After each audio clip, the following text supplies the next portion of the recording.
Praise the Lord. बोले यीशु मसीह की। मैं थोड़ा अच्छा स्माइल करके बोले यीशु मसीह की। बाजू वाले को भी स्माइल करके बोलो यीशु मसीह की। उसे हाथ मिला, बोलो परमेश्वर आपसे प्रेम करता है।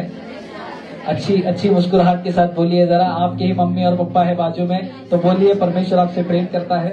आमीन आमीन। उसके प्रेम का कोई लिमिट नहीं है, उसकी प्रेम की कोई सीमा नहीं है, वो बेशुमार प्रेम करता है।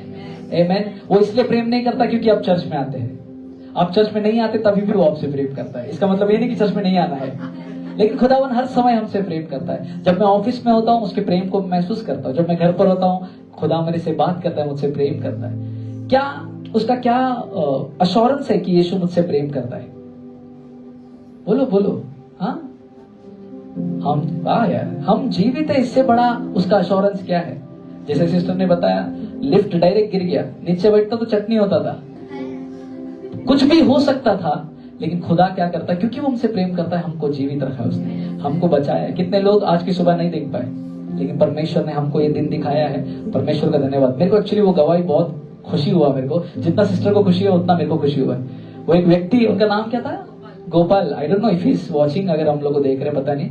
वो जिस दिन एनिवर्सरी के दिन पे वो आए थे, मेरे को एक बार मिलते, उसके बाद कलीसिया में मिले थे, और एनिवर्सरी के दिन जब मेरे पे आए थे, और हम, मेरे को याद है अभी भी, एनिवर्सरी नहीं सॉरी ईस्टर के दिन पे आए थे, और हम एक ऑल्टर कॉल हुआ। मैंने बोला कि जो लोग अपने जीवन को यीशु को समर्पित करना चाहते हैं वो आगे आए। मेरे को नहीं मालूम उनको कितना उस बात को समझा, लेकिन उन्होंने अपने हाथों को खड़ा किया था उस दिन। और मैं समझता हूँ वो एक कार्य जो उन्होंने विश्वास में किया कि प्रभु तू है, मैं विश्वास करता हूँ। बस एक विश्वास। उन्होंने बोला कितना साल से नहीं था बच्चा, कितना महीना साल से? 4 साल से, ऐसा कुछ, उससे भी अधिक मेरे हिसाब से बच्चा नहीं था, संतान नहीं था। और बोल रहे थे मेरे को खाली एक ही प्रार्थना, वो पुलिस में है बाय द वे। हाँ, तो वो पुलिस वाले थे, उनका एग्जाम था या उनको कहीं जाना था उसके बाद, जितना मेरे को याद आ रहा है। बोलने का मकसद क्या? अधिकारी व्यक्ति है, जीवन में सब कुछ सुंदर है, लेकिन बोलते एक ही इच्छा था कि मेरे को संतान चाहिए, और बच्चा नहीं हो रहा था।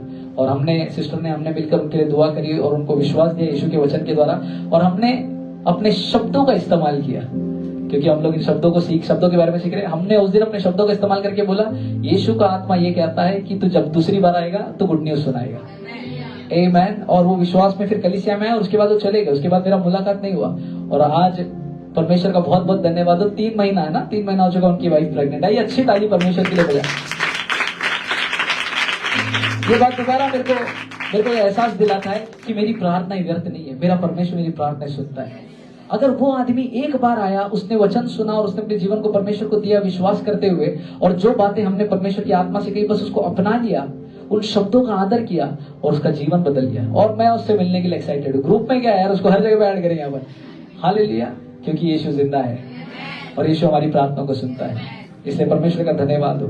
आज हम लोग कुछ और बातों को सीखेंगे, जैसे हम लोग शब्दों के विषय में सीख रहे हैं। आज पहली चीज मैं शुरू, बहुत सारी चीजें हैं, बहुत सारे वचन को सुनना है। अपने बाइबल को तैयार रखो, जिसको वचन मिलता है वो लोग पढ़ेंगे। सबसे पहली बात आज हम लोग सुनने जा रहे हैं, किस प्रकार से शैतान को हमारे जीवन में एक्सेस मिलता है, उसके लिए दरवाजा खुलता है। जैसे ये दरवाजा है, कोई आने के लिए दरवाजा खोलना पड़ता है। कई बार शैतान एक दरवाजा रहता है जिसके द्वारा हमारे जीवन में आता है। आज हम देखेंगे वो कौन सा दरवाजा है। इफिसियों की किताब अध्याय 4 वचन 25 मेरे लिए कोई पढ़ेगा। इफिसियों अध्याय 4 वचन 25।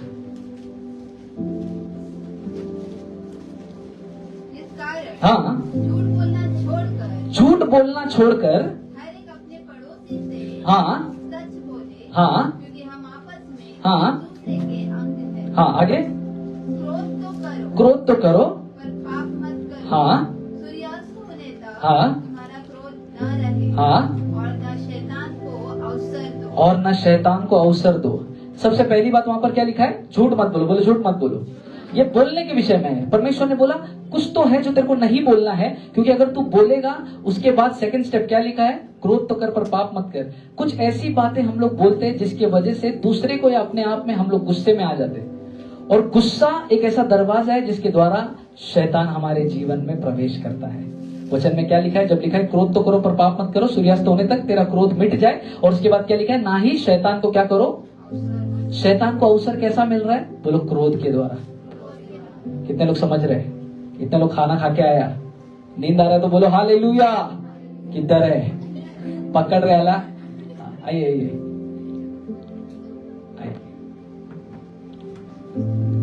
हाँ इधर आ जाओ, इधर आ जाओ, इधर है, जगह है। मम बैठ जाओ। हाँ आइए सिस्टर, हाँ वो मेरे सिस्टर आइए। ओके हाँ जल्दी से आइए। ओके अगेन फिर से शुरुआत करते हैं। मैं बता रहा हूं किस प्रकार शैतान को हमारे जीवन में दरवाजा मिलता है कि वो हमारे जीवन में प्रवेश करे। सबसे पहली बात वचन में लिखा है इफिसियों 4:25 में, क्या नहीं बोलना है? अपना बाइबल में लिखा है तो पढ़ो, क्या लिखा है? झूठ नहीं बोलना है। दूसरी बात क्या लिखा है? क्रोध नहीं करना है। और तीसरी बात क्या लिखा है? शैतान को अवसर मत दो। इसका मतलब कुछ बोलने के द्वारा, कुछ क्रिया करने के द्वारा शैतान को मेरे जीवन में क्या मिल रहा है? कितने लोग क्रोध करते हैं? इतना कॉन्फिडेंस से हाथ उठाता है। हाँ आधा क्रोध करता है, आधा हाथ उठाओ। पूरा क्रोध करते हैं, पूरा हाथ उठाओ। हाँ आधे से 50% से ज्यादा लोग क्रोधित होते हैं या क्रोध है अंदर। क्रोध शैतान का एक बहुत ही आसान तरीका है कि वो आपके जीवन में प्रवेश कर सकता है। अगर आप चाहते, मैं नहीं चाहता मेरे जीवन में शैतान प्रवेश करे। कौन लोग को अच्छा लगेगा ऐसा? शोभा सिस्टर नाही आवडणार आपल्याला। मैं नहीं चाहता शैतान मेरे जीवन में प्रवेश करे। तो मेरे को क्या नहीं करना पड़ेगा? कुछ तो नहीं बोलना पड़ेगा। और कुछ नहीं बोलने के बाद कुछ क्रिया है जो नहीं करना पड़ेगा। एक, मेरे शब्दों को मेरे को सही रखना पड़ेगा। दूसरा, मेरे शब्दों के साथ मेरी क्रियाओं को मेरे को सही रखना पड़ेगा। कई सारे लोग, कई सारे घरों में हम लोग देखते हैं, आप लोग भी सुने होंगे, रिश्तेदारों के पास, दोस्तों के पास, कई सारे लोग झगड़ा करने में नंबर 1। हम लोग का धारावी में ऐसा कुछ आंटी लोग था, वो जैसे वो पिक्चर है कुली नंबर 1, राजा नंबर 1, वो झगड़ा करने वाली नंबर 1। झगड़ा करने के लिए कुछ लोग ऐसे हैं कि ये वाली आंटी को लेकर जाएंगे, ये अच्छा झगड़ा करती है आपके पास ऐसा कोई आंटी? रिश्तेदारों के बारे में मत बताओ कोई। कुछ लोग झगड़ा करने में नंबर 1 है। हम लोग को मालूम है ये आदमी मस्त झगड़ा करता है। क्या पहचान बनाया है? मेरे को पहचान बनाना है मैं अच्छा गाता हूँ, मेरे को पहचान बनाना है मैं अच्छा रहता हूँ। किसी का पहचान ये अच्छा झगड़ा करता है। आप लोग का है क्या ऐसा? घर वाले से पूछना पड़ेगा। इधर सब लोग मुंडी नहीं हिलाता है। घर वाले से पूछेगा मालूम पड़ेगा कौन कितना किधर है। आंटी कौन है इसमें से? मत बताओ नाम, अकेले में बताओ, चर्च के सामने मत बताओ। बोलने का मकसद क्या? कुछ लोग झगड़ा, क्रोध इतना भर जाता है, वो क्रोध की वजह से क्या मिलता है? शैतान को हमारे जीवन में अवसर मिलता है। कई सारी बार हम लोग को पता ही नहीं, ऐसे कुछ दरवाजे हम लोग ने खुले छोड़े हैं जिससे शैतान हमारे जीवन में प्रवेश कर दिया है। और उसका सबसे छोटा या मामूली तरीका क्या है? बोलो क्रोध। बाजू को बोलो क्रोध। हाँ प्रेम से बोलो क्रोध। हाँ गुस्सा मत करो, बाजू लौट के जाएगा। कैसे शैतान हमारे जीवन में उसको एंट्री मिल रहा है? क्योंकि हम लोग कुछ बोलते हैं जिससे सामने वाले को गुस्सा आता है, क्रोधित हो जाते हैं और परिवार का माहौल खराब हो जाता है। इस प्रकार कई बार शैतान परिवारों में प्रवेश करता है। अगर आपको यह जानना है कि कौन सा परिवार अच्छा परिवार है या कौन सा परिवार है जहां पर यीशु की शांति है, पता करो उस परिवार का रहने का तरीका कैसा है। हमारे घर पे एक वचन लगाया था कि यीशु मसीह हम लोग के हर एक साइलेंट कॉन्वर्सेशन को सुनता है। एक ऐसा हमने कोट लगाया था कि Christ is the silent listener of every conversation that happens in the house. घर में हर वो बात, देखो बाहर सब लोग बात करते हैं, घर में अकेले में हम लोग दुनिया का बात करते हैं। आज पता है वो कैसा आया था, आज पता है उसने क्या बोला, आज मेरे को ही वचन मारा उसने, पता नहीं आप लोग अच्छा है। हमारा कहीं ऐसा नहीं है, प्रेज गॉड, लेकिन मैंने सब सुना है। आज पास्टर ने ना मेरे को ही बोला था, मेरे को मालूम है, लास्ट संडे में नहीं आया था ना, इसलिए बोल रहा था संडे नहीं आएगा तो नरक में जाएगा। बोलने का मकसद, हम लोग कई बार घर में जो बातें करते हैं, कोई है जो सुन रहा है। आप लोग अपने पति के साथ बात करते हैं, आपको लगता है सास ससुर नहीं सुन रहा है। सास ससुर नहीं सुने, लेकिन जिसने सास दिया है वो जरूर सुन रहा है, और वो सुनता है कि क्या बात करता है तू। और इसकी वजह से क्या होता है? देखो, अगर शब्दों के द्वारा परमेश्वर कार्य कर रहा है तो शब्दों के द्वारा शैतान भी कार्य कर रहा है। इसीलिए हम लोग इस महीने में सीख रहे हैं। वो परमेश्वर का धन्यवाद हो, जब लास्ट टाइम मैंने शब्दों के बारे में बताया, बहुत ऑनलाइन टेस्टिमनीज भी हमको आया कि परमेश्वर ने उनसे बातें करी। तो ये जो गुस्सा या क्रोध है, ये मेरे को बंद करना पड़ेगा। अगर मेरे को मालूम है इसकी वजह से शैतान को अवसर मिला, तो मेरे को क्या बंद करना पड़ेगा? गुस्सा करना, गलत बोलना। अब ये चीज आता कहां से? एक वचन पढ़ेंगे, लूका की किताब अध्याय 6 वचन 45। ये सब कुछ जो हो रहा है इसका जड़ क्या है ना? जब जड़ मालूम पड़ेगा तो हम लोग उसमें सुधार लेकर आ सकते हैं। आज हमको पता करना है मेरे शब्द गलत क्यों जा रहे हैं, मेरे अंदर ये क्रोध कहां से आ रहा है, इसका जड़ क्या है। लूका की किताब अध्याय 6 वचन 45 को पढ़िएगा। भला मनुष्य अपने मन के भले भंडार से हाँ भली बातें निकालता है, हाँ और बुरा मनुष्य हाँ अपने मन के बुरे भंडार से हाँ बुरी बातें निकालता है। हाँ आगे, कि जो मन में भरा है, जो मन में भरा है वही उसके मुंह पर आता है। वही मुंह पर आता है। कुछ लोग बोलते हैं, ध्यान से ध्यान सुनिए, कुछ लोग बोलते हैं इसका ना खाली जबान खराब है, दिल बहुत अच्छा है। क्या मराठी में आता नहीं मेरे को, ह्याची नुसतं जबान को मराठी में क्या बोलते हैं, हा ह्याची नुसतं जीभ घाण आहे आणि हृदय फुल साफ है पाण्यासारखा। लेकिन वचन क्या बोलता है, जो तेरे मन में है वही तेरे मुंह पे है। तो अगर तेरी जबान गंदी है, इसका मतलब तेरा मन में भी कुछ गलत है। तो जड़ क्या है पता है, अपना हृदय। परमेश्वर क्या बोल रहा है, अपने मन को जांच। पहला शमूएल अध्याय 16, आइए पहला शमूएल अध्याय 16 में अपना हृदय, हमारा हृदय बहुत इंपॉर्टेंट है परमेश्वर के लिए। परमेश्वर क्या देखता है, पहला शमूएल अध्याय 16 वचन 7 पढ़िएगा। परंतु यहोवा ने शमूएल से कहा, न तो उसके रूप पर दृष्टि कर, न उसके कद की ऊंचाई पर, क्योंकि मैंने उसे अयोग्य जाना है। क्योंकि यहोवा का देखना मनुष्य का सा नहीं है। हाँ फिर एक बार पढ़िए सिस्टर। मनुष्य तो बाहर का रूप देखता है, परंतु यहोवा की दृष्टि कहां पर होती है। यहोवा कहां दिखता है, बुरी बातें कहां से निकलती है। तो क्या यहोवा को पता नहीं है बुरा क्यों बोल रहा है, उसने देखा है हमारा हृदय को। जब मेरे को मालूम है मेरे बुरे शब्द कहां से निकल रहे, मेरे मन से निकल रहे, मेरे हृदय से निकल रहा है। आज कलीसिया को समझना है, हमको हमारे मन को सही करना है। भला मनुष्य अपने मन के भले भंडार से सारी बातें बोलता है, बुरा मनुष्य अपने मन के बुरी बातों से बुरी चीजों को बोलता है। एक और वचन पढ़िएगा, मत्ती की किताब अध्याय 12 वचन 34 से 37 पढ़िएगा, 34 से 37। Book of Matthew chapter 12 verse 34 to 37। हाँ क्या बोला है, इतना प्यार से तो यीशु नहीं बोला देगा। क्या लिखा है, सब लोग पढ़ो, 1 2 3 सब लोग पढ़ो। किसको बोला मेरे को बोला क्या। यीशु ने इतने साधारण नहीं बोला, कुछ तो क्रोधित कर दिया था, कुछ बात उसको अच्छी नहीं लगी और यीशु ने इतना कठोर शब्द कहीं इस्तेमाल नहीं किया। ध्यान से सुनिएगा, यीशु के बहुत मीठे वचन होते हैं, लेकिन कई बार यीशु ने क्रोध किया। पता है जब चर्च में लोग बिजनेस कर रहे थे, यीशु ने क्या किया, सब कुछ उलट पुलट कर दिया। क्यों, क्योंकि परमेश्वर ने बोला मेरा घर प्रार्थना का घर है, इसको तुमने डाकुओं की खो बना दिया है। यीशु को क्रोध कब आया, जब परमेश्वर के भवन में या परमेश्वर के वचन के साथ गड़बड़ी होती है। यहाँ पर क्या हो गया, परमेश्वर ने बोला हे सांप के बच्चों, आगे बुरे होकर कैसे अच्छी बातें कह सकते हो। हाँ क्योंकि जो मन में भरा है हाँ वही मुंह पर आता है। हाँ भला मनुष्य मन के भले भंडार से भली बातें निकालता है, हाँ और बुरा मनुष्य बुरे भंडार से बुरी बातें निकालता है। हाँ और मैं तुमसे कहता हूँ कि जो हाँ निकम्मी बातें मनुष्य कहेंगे, जो निकम्मी बातें, बोलो निकम्मी बातें, निकम्मी बातें मनुष्य कहेंगे न्याय के दिन, बोलो न्याय के दिन। हाँ हर एक हाँ उस बात का लेखा देंगे। वो हर एक क्या करेंगे, मतलब न्याय के दिन जब यीशु खड़े होंगे, हम लोग को क्या बोलेगा, सिस्टर ट्रेसा कौन सा वर्ड यूज किया, तभी सिस्टर ट्रेसा ये नहीं बोल सकते नहीं मैंने तो गलती से बोला था, मेरा मन अच्छा है, खाली जबान गंदा है, नहीं चलेगा। क्योंकि यीशु क्या करता है, वो बोलता है मैं मन पर दृष्टि रखता हूँ। तो इसीलिए हर एक बात जो हम लोग इस धरती पर बोल रहे हैं उसका हिसाब हमको देना है। इसीलिए बहुत जरूरी है हम लोग क्या बोलते हैं। कहते हैं सिस्टर, हम लोग को समझना है हमारे शब्दों का ऊपर न्याय होने वाला है। अब ये कौन से शब्द है, क्या ये केवल बुरे शब्द है। जब आपने अविश्वास की बात की, उस बात का भी न्याय देना है। यीशु बोलता है मेरे कोड़े खाने से तू क्या हो गया है, और फिर भी मैं बोलता हूं मैं इस बीमारी से बाहर नहीं आऊंगा। अगर तू विश्वासी, अगर तू परमेश्वर के वचन को जानते तो यीशु पूछेगा वचन में लिखा था तूने विश्वास क्यों नहीं किया। हर निकम्मी बात का यहोवा हिसाब लेने वाला है। अब ध्यान से सोचिए इस बात को, जब मैं यीशु के सामने खड़ा हूंगा, क्या होगा अगर मेरे शब्दों की वजह से वो मेरा न्याय कर दे और वो कह दे कि तू मेरे साथ नहीं आएगा।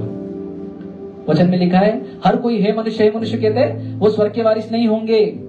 आप लोग बोलते हैं क्या, चर्च में आते हैं क्या, आराधना करते हैं क्या, लेकिन अगर फिर भी आपकी जबान गंदी है तो परमेश्वर बोलता है हर उस निकम्मी बात का न्याय होगा। कितना जरूरी हमारे शब्दों को ध्यान देना। कुछ और वचन को पढ़ेंगे, मरकुस अध्याय 7 वचन 14। तब उसने लोगों को हाँ अपने पास बुलाकर हाँ उनसे कहा, क्या कहा, तुम सब मेरी सुनो हाँ और समझो। ऐसी कोई वस्तु नहीं जो मनुष्य में बाहर से समाकर हाँ। शुद्ध करे। ऐसी कोई वस्तु नहीं जो बाहर से मनुष्य को अशुद्ध करे। हाँ परंतु जो वस्तुएं हाँ अगर और परमेश्वर क्या बोल रहा है, वो जो अंदर से निकल रहा है वो तुझे अशुद्ध करता है। मैं लास्ट टाइम एक बार कोपरा में सिस्टर के घर पे खाना खाने के लिए गया था, और उन लोग हमेशा बोलते हाथ धो हाथ धो, और मेरा हमेशा आदत है मैं नहीं धोता है। तो मेरा माँ जब मेरे को बोलती है हाथ धो, तो मैं माँ को बोलता हूँ परमेश्वर का वचन में लिखा है जो बातें बाहर से अंदर जाती है वो शुद्ध नहीं करती है, तो मेरा हाथ थोड़ी गंदा होएगा, क्या होएगा मेरे को। माँ ऐसा हंसती नहीं मारती है। एनीवेज, बोलने का मकसद क्या, जो मेरे अंदर से निकल रहा है वो क्या कर रहा है, मुझको अशुद्ध कर रहा है। आपको कौन सी बातें शुद्ध करती है, बाहरी वस्तु नहीं, जो अंदर से निकल रहा है। इसका मतलब वो जो न्याय होने वाला है वो किस बातों के बेसिस पे होने वाला है, जो मेरे अंदर क्या है। कई सारे लोग अंदर जलन लगकर चलते, दिन में कई सारे लोग अशुद्ध लेकर चलते। 10 साल पहले उसने कुछ किया रहेगा, आज भी वही गाना गा रहा है। 10 साल पहले उसने मेरे साथ ये किया, एक ही गाना चल रहा है जिंदगी भर। एक व्यक्ति मेरे से मिला, वो व्यक्ति मेरे साथ कुछ समय के लिए था। वो व्यक्ति के जीवन में सब कुछ सुंदर था और अच्छा परमेश्वर उसको इस्तेमाल कर रहा था, लेकिन एक ही बात उसके अंदर थी, उसने ना मेरे साथ ये किया, वो ना मेरे साथ ऐसा ही करा, उसने मेरे जीवन को बर्बाद करा। आज उस रस्सी को छोड़ दो मेरे प्रियो। परमेश्वर क्या देख रहा है, हमारे मन की बातों को देख रहा है। हो सकता है किसी ने आपको चोट पहुंचाई होगी, क्षमा कर दो। खुदावन क्या देख रहा है, जो मन में है उसकी वजह से जो मुंह पर शब्द आ रहे हैं उसका न्याय होने वाला है। तो आज मेरे को डील करना है मेरे हृदय से। खुदावन दिल को देखता है और परमेश्वर की नजर आपके दिल पर है। आप कितना सुंदर दिखते हैं, परमेश्वर को उससे कोई वास्ता नहीं है, लेकिन आपका दिल कैसा है। कई सारे लोग जो मेरे पास आए, मेरे को बोलते, पहले मेरे पास आए और मेरे से बहुत अच्छे से बातें करी, पास्टर आपका वचन सुन के ना बहुत अच्छा लगता है, और ऐसा कुछ तो अंदर ऐसा हो जाता है, हिल जाता है, सब कुछ हो जाता है। अच्छी बात है। और 1 महीना मेरे साथ रहा, 2 महीना मेरे साथ रहा, और उसके बाद कुछ समय तक मेरे साथ रहकर उसके बाद वही व्यक्ति जिसको मेरा वचन अच्छा लगता था, वही व्यक्ति बाहर जाके मेरा बदनामी करने लग गया। क्या हो गया पता है, उसकी जबान अलग थी लेकिन दिल अलग था। कई सारे लोग जबान से बहुत अच्छे होते, आपका बाजू वाला बैठा जो है वो जबान से बहुत सुंदर है, लेकिन यीशु को मालूम है इसका दिल कैसा है। अभी बाजू वाले को देखो जरा, डाउट में देख रहे, यही है क्या हुआ। आप जरूरी नहीं है हर कोई व्यक्ति जो आपसे हाथ मिला रहा है वो आपके भले के लिए हो। यीशु को दगा देने वाला कोई बाहर वाला नहीं था, उसी की 12 चेलों की टीम के में से था। वही व्यक्ति था जो उसके टेबल पर खाना खाया। धोखा देने वाला और कोई नहीं है, जो आपके साथ शायद खाना खा रहा है, आपके साथ हाजी हाजी कर रहा है, आपको हाथ मिला रहा है, शायद वही व्यक्ति है जिसकी वजह से हमारा मन गलत हो रहा है, हमारा हृदय गलत हो रहा है। हालेलुया। एक छोटी बात करें, मैं चाहता हूं सभी लोग अपनी आंखों को बंद करें। और आज अगर आपके हृदय में कोई ऐसी बात है जिसकी वजह से आपके शब्द बिगड़ते हैं, हो सकता है कोई व्यक्ति ने आपको भारी चोट पहुंचाई है, भारी तकलीफ दी है, मैं चाहता हूं कलीसिया जैसे हम लोग सबसे पहले हम लोग उन लोगों को क्षमा कर देंगे।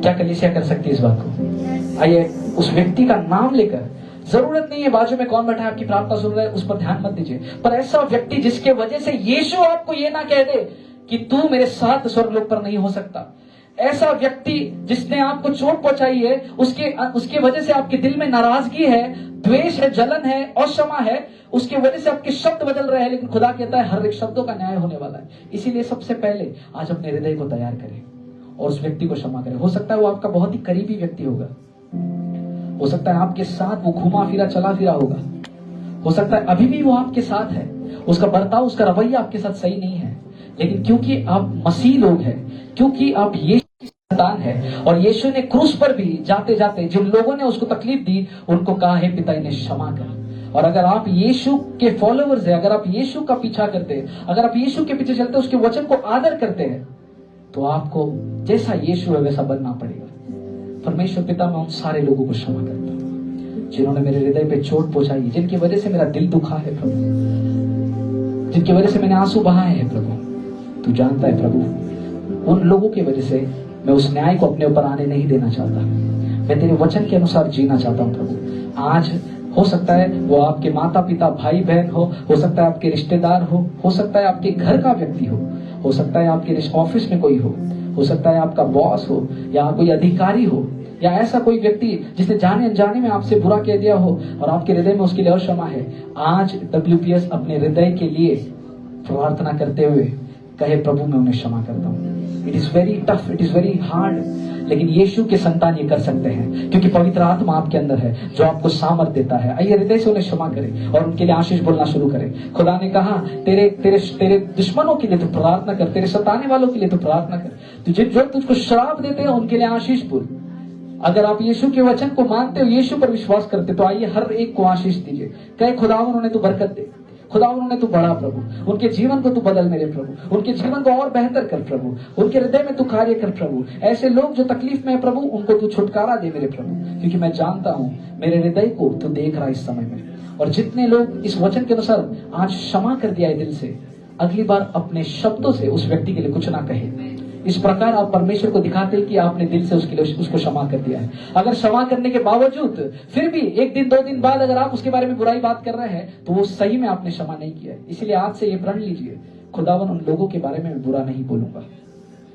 सारा आदर गौरव महिमा हम आपको देते जीवित यीशु मसीहा के नाम में, आमीन, हालेलुया। कितने लोग विश्वास कर रहे हैं कि परमेश्वर आपसे बात कर रहे हैं? आमीन। ये बहुत जरूरी है। परमेश्वर हृदय देखता है। अगर परमेश्वर हृदय देखता है तो मेरे को हृदय को बदलना जरूरी है। अब मैं मेरे हृदय को बदलूंगा कैसे? एक वचन पढ़ेंगे, रोमियो की किताब अध्याय 12 वचन 2 पढ़िएगा।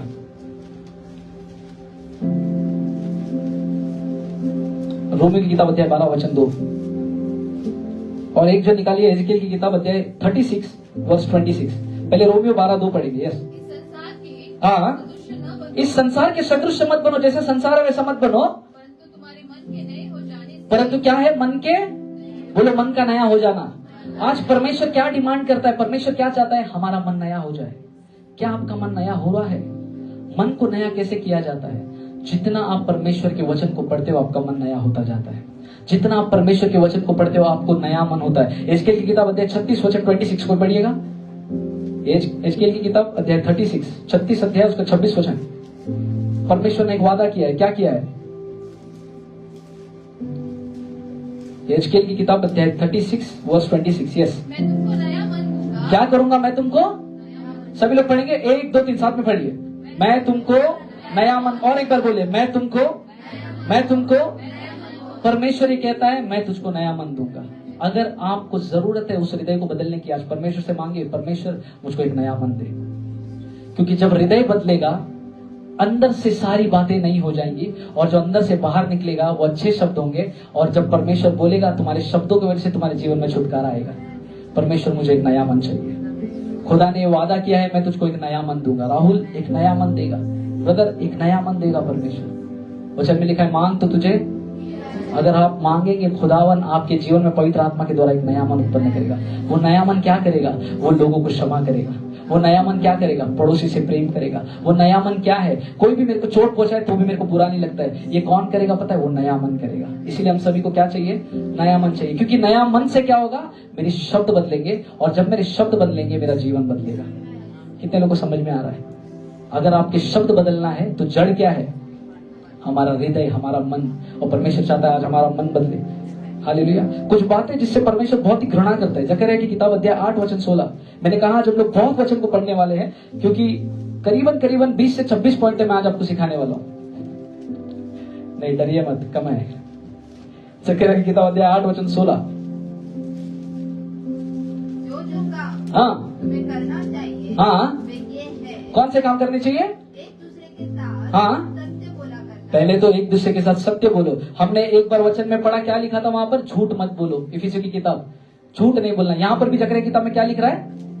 एक दूसरे के साथ क्या करो? सत्य बोलो। कितना जरूरी है एक दूसरे के साथ सत्य बोलना। कई बार पता है पत्नी और पति के बीच में ही झूठा रिश्ता है। पति और पत्नी ही सच्चाई नहीं बोल रहे आपस में। माता पिता बच्चों में झूठा रिश्ता है ना। बहुत सारे रिश्ते जिसमें झूठ है। परमेश्वर क्या बोल रहा है? एक दूसरे के साथ कैसे बात करो? सत्य बोला करो। आगे, अपनी कचहरियों हाँ में सच्चाई का, हाँ, मेल मिलाप की नीति का न्याय करना। हाँ, आगे, और अपने अपने मन में हाँ, एक दूसरे की हानि की कल्पना न करना। हाँ, और झूठी शपथ से प्रीति न रखना। हाँ, क्योंकि इन सब कामों से मैं घृणा करता हूँ। यहोवा घृणा करता है, उसको नफरत है। ऐसे लोग जो झूठ बोलते हैं, ऐसे लोग जिनके शब्दों में गलत शब्द, जिनके मुंह से गलत शब्द निकलते हैं, ऐसे लोग जो झूठी बातें करते हैं, दूसरों की बुराइयां करते हैं, खुदा का वचन कहता है ऐसे लोग से मैं क्या करता हूँ? वो लोग घृणा करता हूँ, नफरत करता हूँ। अगर आपके शब्द सही नहीं है तो ये वचन से आपको सीखना है। अगर मेरे शब्द ऐसे हैं, मैं झूठी बातें बोलता हूँ। कई बार झूठ बोलना बहुत आसान है। कुछ चीजें मैंने मेरे पिता से सीखी है। जिनको फोन आता था किसी का, किधर है पीटर ब्रदर? मैं चेंबूर में, घर में टीवी देख रहे। हालेलुया। अब पापा नहीं है इसके लिए बुला, आने के बाद उसको बताओ मत, ऐसा बोलता है। हालेलुया। कई बार हम लोग इतनी आसानी से झूठ बोलते हैं, इतनी आसानी से, इतनी सफाई से। कुछ कुछ लोग तो ऐसे होते हैं पता ही नहीं चलता झूठ बोला कि कैसा, हम लोग को लगता है सच्ची बोला, इतना सफाई से झूठ बोलते हैं। जैसे झगड़ालू नंबर 1 था, वैसे झूठा नंबर 1 भी है। हमारे चर्च में है क्या? हाथ उठाओ। अभी कोई नहीं उठाएगा, घर वालों से पूछना पड़ेगा। हालेलुया। मैं बहुत ही बदमाश बच्चा था। बाप से फीस मांगता था, बोलता था फीस बहुत ज्यादा है, बहुत पढ़ाई करना है, और फीस टाइम पास उड़ा देता था। झूठा व्यक्ति था। और झूठों से परमेश्वर क्या करता है? ऐसी जबान वाले से परमेश्वर बोलता है मैं नफरत करता हूं। नीति वचन की किताब पढ़े, नीति वचन पे आइए, अध्याय 6 वचन 16 से पढ़िएगा। नीति वचन, book of Proverbs chapter 6 verse 16। नीति वचन 6:16। We are more of today we are learning. हम लोग ज्यादा सीख रहे हैं आज। This is not preaching but teaching. मैं चाहता हूं कलीसिया कुछ सीखे, मैं सिखाना चाहता हूं कुछ। यस, नीति वचन अध्याय 6 वचन 16। हाँ पढ़िए, कोई भी पढ़िए। 6 वस्तुओं से कितने? 6 वस्तुओं से यहोवा बैर रखता है। हाँ, कौन सा? वरन साथ है हाँ जिनसे वो घृणा है। हाँ, ओके। अपने बाइबल पे अंडरलाइन करना शुरू कर दो। कौन से 6 चीजें हैं? यस, आगे पढ़िए। 17 अर्थात घमंड से चढ़ी हुई आंखें। एक, घमंड से चढ़ी हुई आंखें। बोलो, घमंड से चढ़ी हुई आंखें। हाँ, आगे। झूठ बोलने वाली जीभ। झूठ बोलने वाली जीभ, उसको तो सर्कल कर दो, कलर कर दो, पता नहीं क्या कर सकते, अपने बाइबल पर हाईलाइट करो उसको। हाँ, तीसरा, और निर्दोष का लहू बहाने वाले हाथ। निर्दोष का लहू बहाने वाले हाथ। चौथा, अनर्थ कल्पना करने वाला मन। अनर्थ कल्पना करने वाला मन। बुराई करने वाले का वेग। बुराई करने वाले का, बुराई करने को वेग दौड़ने वाला पाँव। बुराई करने को जल्दबाजी से दौड़ने वाले पाँव। झूठ बोलने वाले साक्षी। झूठ बोलने वाले साक्षी। और भाइयों के बीच में झगड़ा उत्पन्न करने वाला मनुष्य। हाँ, अभी ध्यान से सुनिए। इन सारी बातों से परमेश्वर क्या लिखा, क्या करता है?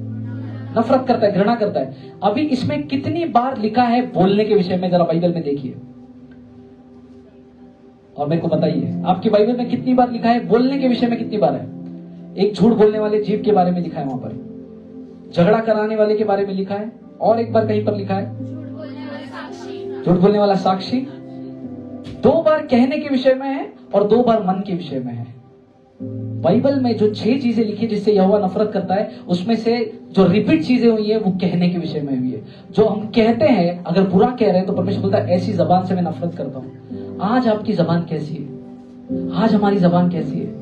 क्या परमेश्वर मेरी जबान से प्रीति रखता है, या मेरे को देखकर मेरी जबान के लिए मेरे को घृणा करता है? हम लोग एक जगह पे प्रार्थना कर रहे थे, और उस छोटा सा घर था वो, और उस गली के बाजू में बाकी लोग अन्य जाति थे, और हम लोग जब प्रार्थना कर रहे हैं, उनको मालूम है हम लोग प्रार्थना कर रहे हैं, जानबूझ के वो लोग गाली गलौज कर रहे हैं। हम लोग इधर क्या कर रहे हैं? प्रार्थना कर रहे हैं। ये लोग क्या कर रहे हैं? अपशब्द इस्तेमाल कर रहे हैं। उनको पता ही नहीं, उनको लग रहा है कि वो ऐसा कहने से बहुत कुछ सुंदर हो जाएंगे, या बहुत कुछ उनका रुतबा बढ़ जाएगा, या लोग उनसे डरेंगे। लेकिन खुदा क्या कहता है? ऐसी जबान से मैं नफरत करता हूं। आज न जाने संसार कितनी सारी बातों को अपनी जबान से, गलत गलत बातों को बोलता है, एहसास भी नहीं होता। कई बार कुछ घरों में मैं देखता हूं, अभी भी पुराने जैसा जीवन है, अभी भी पति पत्नी के बीच में झगड़ा है, गाली गलौज है, गंदी बातें बोलते हैं। वचन में क्या लिखा है? झगड़ा करने वाले लोगों से भी परमेश्वर क्या कर रहा है? घृणा कर रहा है। झूठा साक्षी देने वाले से परमेश्वर क्या कर रहा है? घृणा कर रहा है। झूठी बातें बोलने वाले से घृणा कर रहा है। जो कल्पनाएं करता है, जो मन है, जिस मन के बारे में हमने सीखा, वो मन भी अगर ऐसा है जो अनर्थ कल्पनाएं करता है, परमेश्वर बोलता है ऐसे लोगों से मैं क्या करता हूं? थोड़ा जोर से बोलिए ना।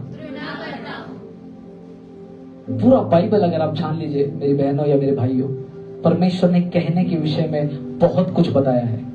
ये किस बारे में है? देखो, अगर आप उत्पत्ति की किताब पढ़े, उसमें भी सब जब शुरुआत होती है वहां भी परमेश्वर कुछ कहता है।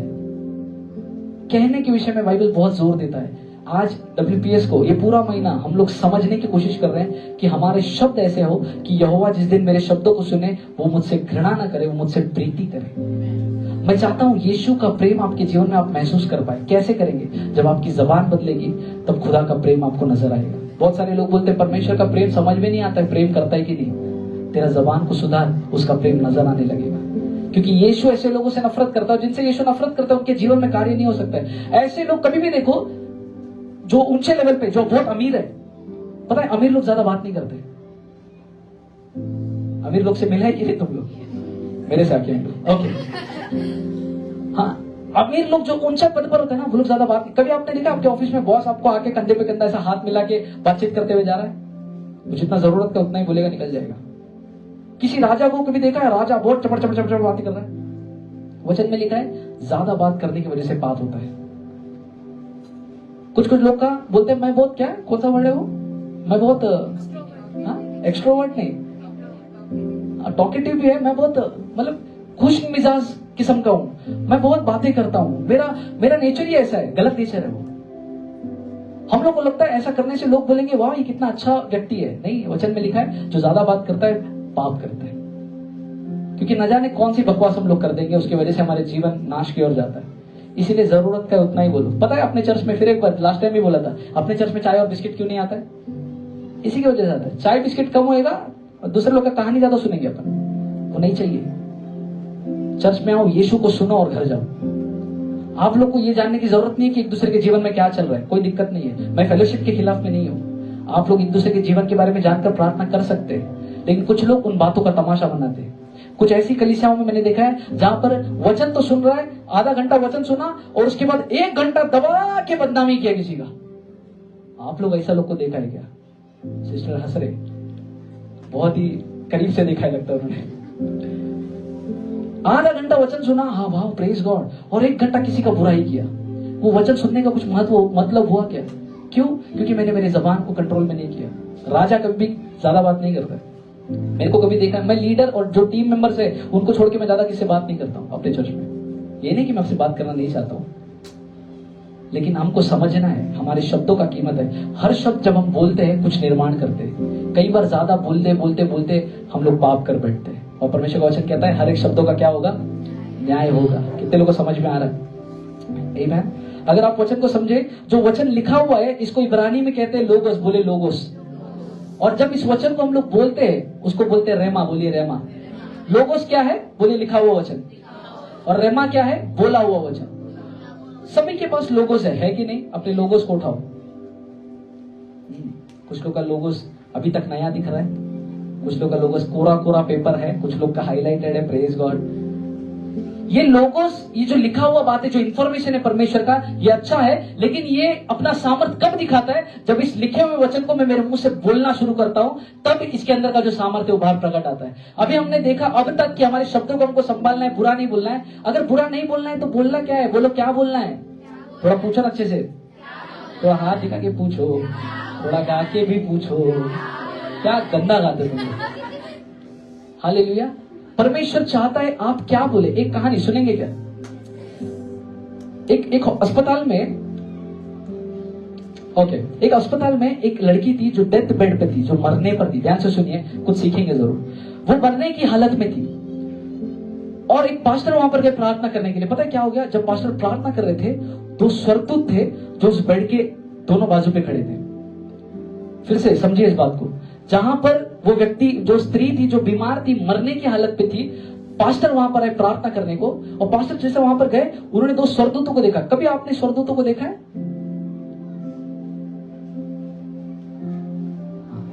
विजन में देखा है, दर्शनों में देखा है। चलो इजी करते हैं, पिक्चर में देखा है। एंजल कौन सा है वो? कौन सा पिक्चर है वो? सोनपरी देखा है? वो सोनपरी तो याद है ना? हाँ, अच्छा प्रेज हो। अभी वो सोनपरी के बारे में ले लीजिए। चलो, उसके सुंदर पंख है ना, चमक है, क्या महिमा रहता है स्वर्गदूतों का। ये जब प्रार्थना कर रहे 2 स्वर्गदूत थे। हमने लास्ट टाइम पे सीखा था एक स्वर्गदूत का ताकत कितना है, याद है? मैंने कहा जब यीशु ने बोला अगर मैं बुला लूं तो कितने लोग आ जाएंगे? 12 पलटन आ जाएंगे। 12 पलटन का मतलब कितना है? 72,000 स्वर्गदूत एक बारी में बोलेगा तो आ जाएगा। लेकिन 72,000 क्या, एक दूत भी काफी है। हालेलुया। 2 स्वर्गदूत उसके बेड पे लेफ्ट एंड राइट पे बैठे थे। ध्यान से सुनिए। अभी ये पास्टर गया उधर पे प्रार्थना कर रहे हैं और ये देख रहे स्वर्गदूत के हाथ में तलवार है, आग से भरा हुआ तलवार, बड़े बड़े पंख है, विशाल हाइट है। ये सब कुछ उसने देखा, लेकिन वो स्वर्गदूत हिल भी नहीं रहे थे, खाली खड़े थे। समझे इस बात को? 2 दूत है, वो लोग सिर्फ खड़े हैं और वो डेथ बेड पे लेटी हुई है। और इसने परमेश्वर को पूछा, परमेश्वर ये दूत हिल क्यों नहीं रहे, काम क्यों नहीं कर रहे? तो पता परमेश्वर ने क्या जवाब दिया? क्योंकि ये लड़की ये प्रार्थना तो कर रही है, लेकिन ये बोल नहीं रही है। ये प्रार्थना क्या कर रही है? प्रभु बचा ले, प्रभु बचा ले। पर दूत क्यों रुके पता है? वो बोलते कब ये परमेश्वर के वचन को बोलेगी ताकि मैं उसकी बीमारी को काट डालूं यीशु के नाम में। लेकिन ये बीमार में ही क्यों पड़ी थी? क्योंकि ये बोल नहीं रही थी। लोगोस, ये वचन हम सभी को मालूम है, इसका ज्ञान सभी को है, लेकिन ये वचन का ताकत तभी काम आता है जब इस वचन को हम बोलना शुरू करते हैं। लोगोस को लोगोस ही मत रहने दो, उसको रहमा बनाओ। मेरे को वचन, पवित्र आत्मा जब था तो कार्य क्यों नहीं किया? क्योंकि पवित्र आत्मा क्या कर रहा था? वचन का इंतजार कर रहा था। आज पवित्र आत्मा आप सभी के साथ है। अपने हाथों को स्वर्ग की ओर उठा, परमेश्वर को धन्यवाद करो उस आत्मा के लिए। वही पवित्र आत्मा जो उस समय पानी पर मंडरा रहा था, आज तेरे जीवन के ऊपर मंडरा रहा है, आज तेरे हालातों के ऊपर मंडरा रहा है। वो पवित्र आत्मा तुझको छोड़कर नहीं गया है। वचन में लिखा है, जब तूने पानी का बपतिस्मा लिया, जब यीशु को स्वीकार किया, वो सहायक परमेश्वर ने तेरे जीवन में दे दिया, जिसको कहते हैं पवित्र आत्मा। तेरे जीवन में कोई दूसरी आत्मा नहीं है, कोई दुष्ट आत्मा नहीं है, तेरे जीवन में पवित्र आत्मा है। तो हम घोषणा करना शुरू करें, धन्यवाद पवित्र आत्मा के लिए जो मेरे जीवन पर है। मेरे परिवार में पवित्र आत्मा है। मेरे परिवार के ऊपर कोई दुष्ट की आत्मा का काम नहीं है। मेरे परिवार के ऊपर पवित्र आत्मा का कार्य है। मेरे फाइनेंस के ऊपर पवित्र आत्मा का कार्य है। मेरी सेहत के ऊपर पवित्र आत्मा का कार्य है। कम अपनी आवाज को ऊंचा उठाए, बोलने लगे। कम कलीसिया और बेहतर करे, बोले पवित्र आत्मा मेरे जीवन में है, पवित्र आत्मा मेरे जीवन में है। परमेश्वर ने उसकी आत्मा को मुझ में दिया है। वो पवित्र आत्मा जिसने यीशु को मुर्दों में से जिलाया, वो पवित्र आत्मा मेरे अंदर है। वो पवित्र आत्मा मेरे अंदर है।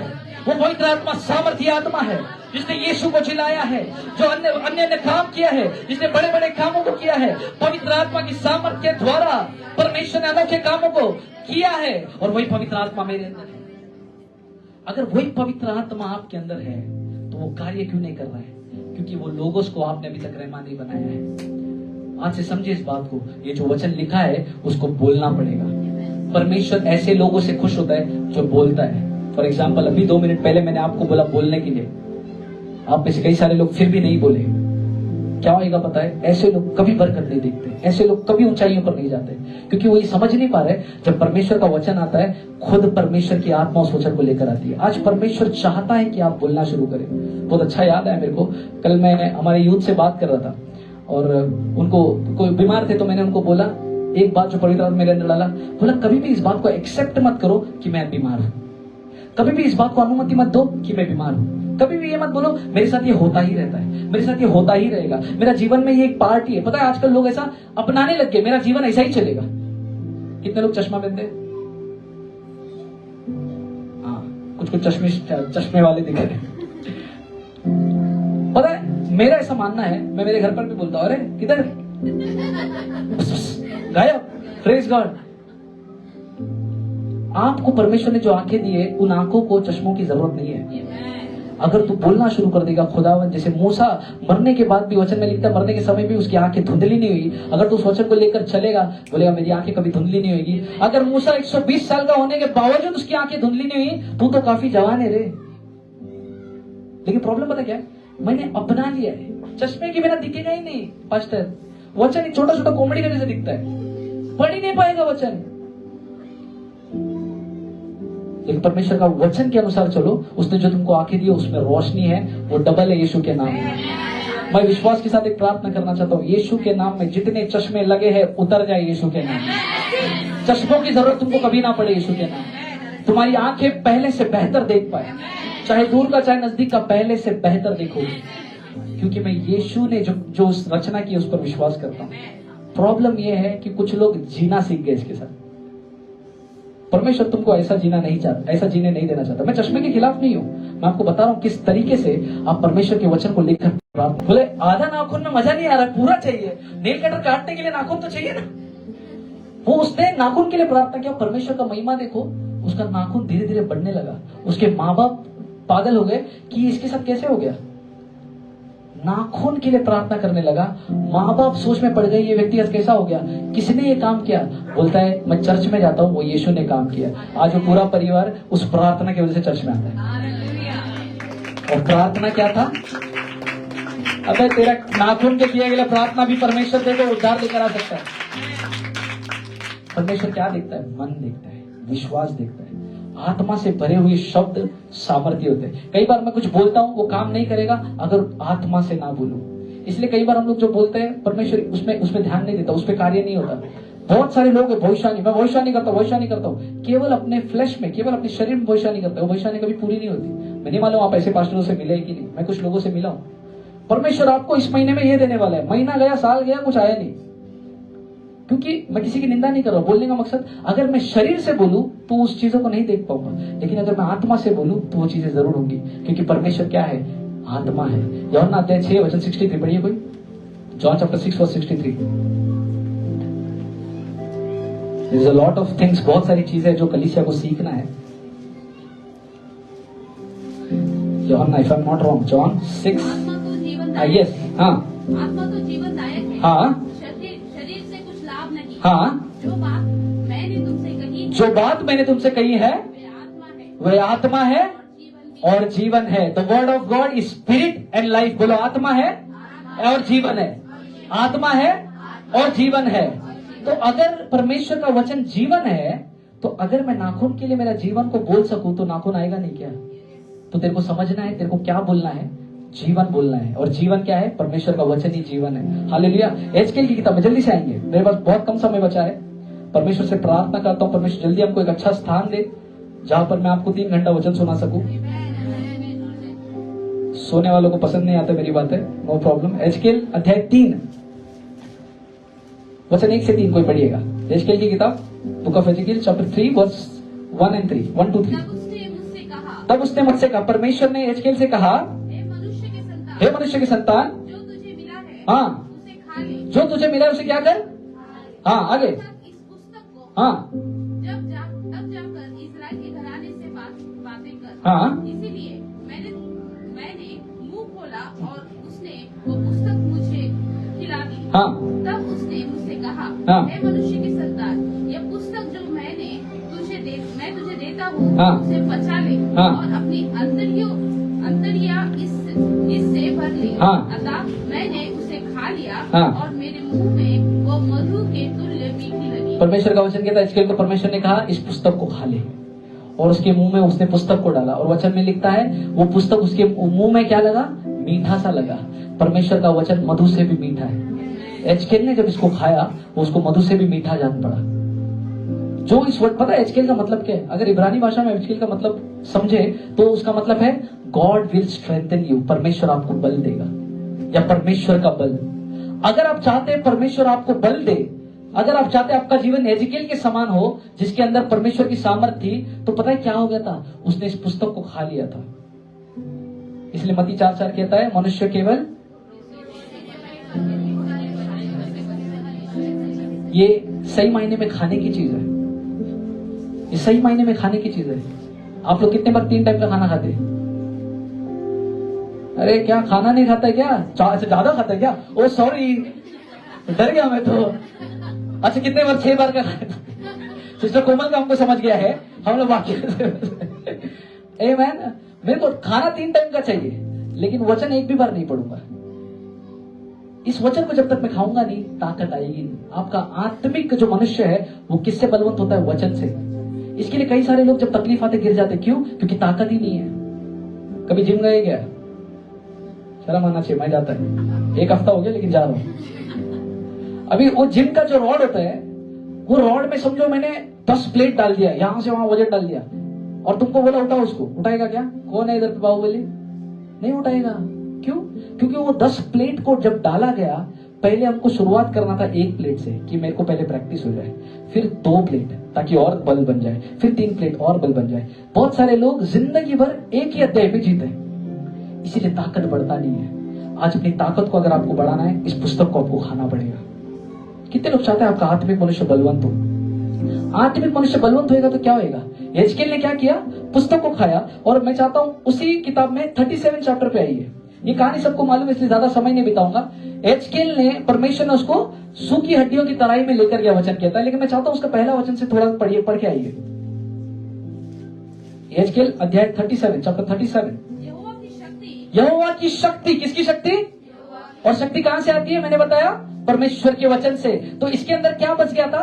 यहोवा की शक्ति आ गई थी, क्योंकि उसने उस वचन को खा लिया था। हाँ, आगे। यहोवा की शक्ति मुझ पर हुई और वह मुझ हाँ अपना आत्मा समवा कर बाहर ले गया। आत्मा समवा कर बाहर ले गया और मुझे तराई के बीच में खड़ा कर दिया। हाँ, वह तराई हड्डियों से भरी हुई थी। हाँ, तब उसने हाँ, मुझे उनके चारों ओर घुमाया। हाँ, और तराई की तह हाँ, पर हाँ, बहुत सी हड्डियां थी। हाँ, और वे बहुत सूखी थी। हाँ, तब उसने मुझसे पूछा, हाँ हे मनुष्य ओके स्टॉप, अभी ध्यान से सुनिए। परमेश्वर ने पहले क्या किया? यहोवा की शक्ति उसमें आई। बोलो यहोवा की शक्ति। वो शक्ति कहां से आई? परमेश्वर का वचन जब उसके शरीर में गया उसको शक्ति प्राप्त हुई। दूसरा वचन में लिखा है परमेश्वर का आत्मा उसमें समझा। बोलो परमेश्वर का आत्मा। जब यहोवा की शक्ति उसके साथ थी और यहोवा का आत्मा उसमें समाया, तो तीसरी बात उससे क्या हो गई? वो सूखी हड्डियों की तराई में गया और परमेश्वर ने बोला तराई देख रहा है? और परमेश्वर ने खूबसूरत बात बोला। क्या बोला? फिर से पढ़ो उसको। तब उसने मुझसे क्या कहा? परमेश्वर ने कहा उनके चारों ओर घुमा और तराई की दर्द पर बहुत सी हड्डियां थी, वह बहुत सूखी थी। हाँ। उसने मुझसे पूछा, क्या पूछा? हे मनुष्य के संतान, हाँ। क्या ये हड्डियां जी सकती है? देखो पहले परमेश्वर ने क्या किया? शक्ति दी। दूसरा आत्मा दिया। फिर परमेश्वर क्या बोलता है? ये देख रहा हड्डी, क्या लगता है ये जी सकता है? देखो परमेश्वर कितना महान है। जब कोई आपको समझो एक पिता है, वो पिता अपने बच्चे को बोले कि क्या लगता है ये जो फोटो वाला बैग है तेरे को मिल सकता है क्या? इसका मतलब क्या होता है? मतलब बाप जल्दी देने वाला है। आप लोग ऐसे ही है ना? ऐसे ही माँ बाप है ना आप लोग? क्या फोटो दिखाई बोले नहीं देगा? अच्छे माँ बाप है ना? हालेलुया। परमेश्वर ने क्या किया? पूरा हड्डी दिखाया। बोलते चारों ओर घुमाया उसको, पूरा हड्डी अच्छे से दिखाया। बोले देख ले कौन सा जिंदा है क्या? नहीं, वो हड्डियां बहुत पुराना था, सड़ा हुआ, जिसमें बल नहीं है। और परमेश्वर चारों ओर घुमाया, अच्छे से दिखाया। फिर बोलता है हे मनुष्य के संतान, क्या लगता है ये हड्डियां जी सकती है?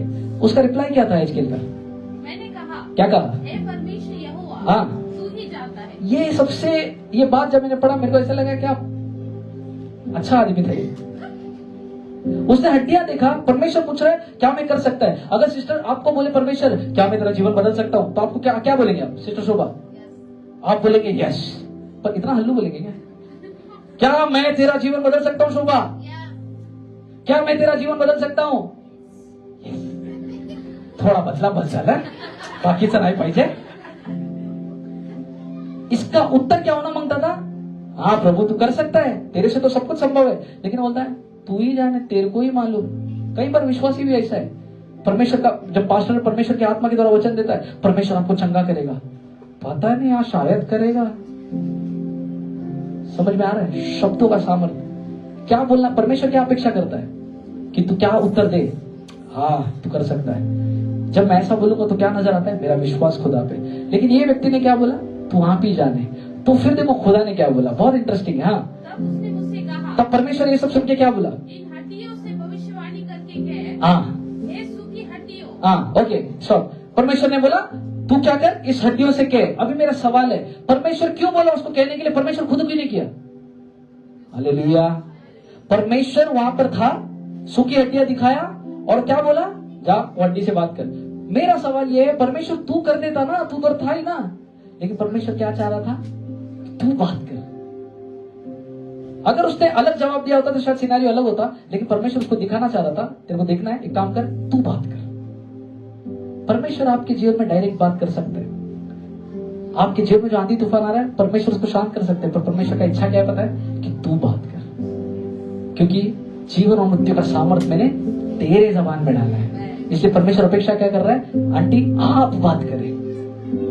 अभी आंटी के लिए नहीं बोल रहा, मैं एक बात बता रहा हूं। परमेश्वर का इच्छा क्या है? जितने लोग यहाँ पर बैठे आप लोग हड्डियों से बातें करो।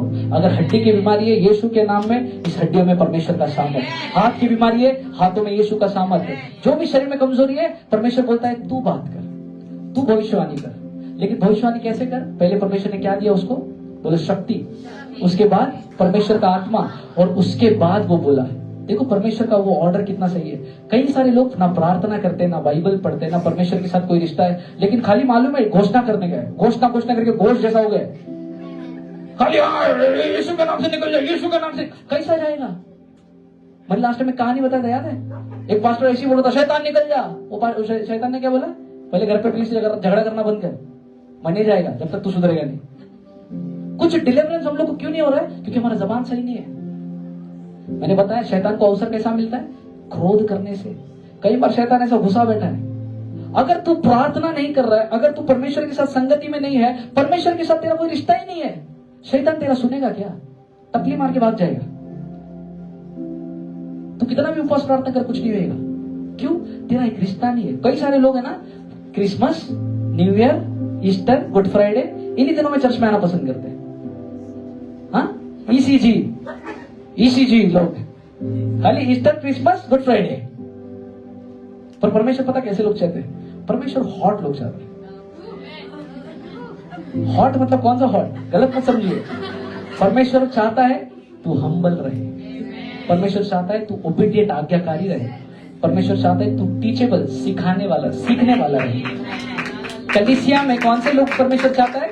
ईसीजे नहीं चाहता है, HOT चाहता है। क्या बात है? Are you a hot believer? Yes I am. WPS के लोग बहुत हॉट है। Yes they are. हॉट माने संसार जो हॉट बोलता है वो नहीं, हम मसीह के लिए कर रहे हैं भाई। हमारे अंदर खुदा की आग है। तो ये ईसीजी वाले लोग क्या करते हैं? 1-3 दिन आते हैं, क्रिसमस में कुछ सुन लिया, बस उसी में पूरा साल निकाल लेते हैं। शैतान ऐसे लोग के जीवन से भाग गया क्या? हिलेगा भी नहीं। हालेलुया। इसलिए मेरा परमेश्वर के साथ एक रिश्ता होना, बाजू वाले को बोलो परमेश्वर के साथ एक रिश्ता बहुत जरूरी है। जब आप परमेश्वर के साथ रिश्ता बनाते हो, परमेश्वर की शक्ति वचन के द्वारा आती है, परमेश्वर का आत्मा आप पर आता है, और फिर जब बोलते हो, यजकेल ने क्या किया? जो परमेश्वर ने कहने को कहा वो बोला। जब आप परमेश्वर की आत्मा से बात करते हो, जो परमेश्वर आपको कहने बोल रहा है, कुछ होता है। और मैं चाहता हूं हम लोग समझे कि क्या होता है।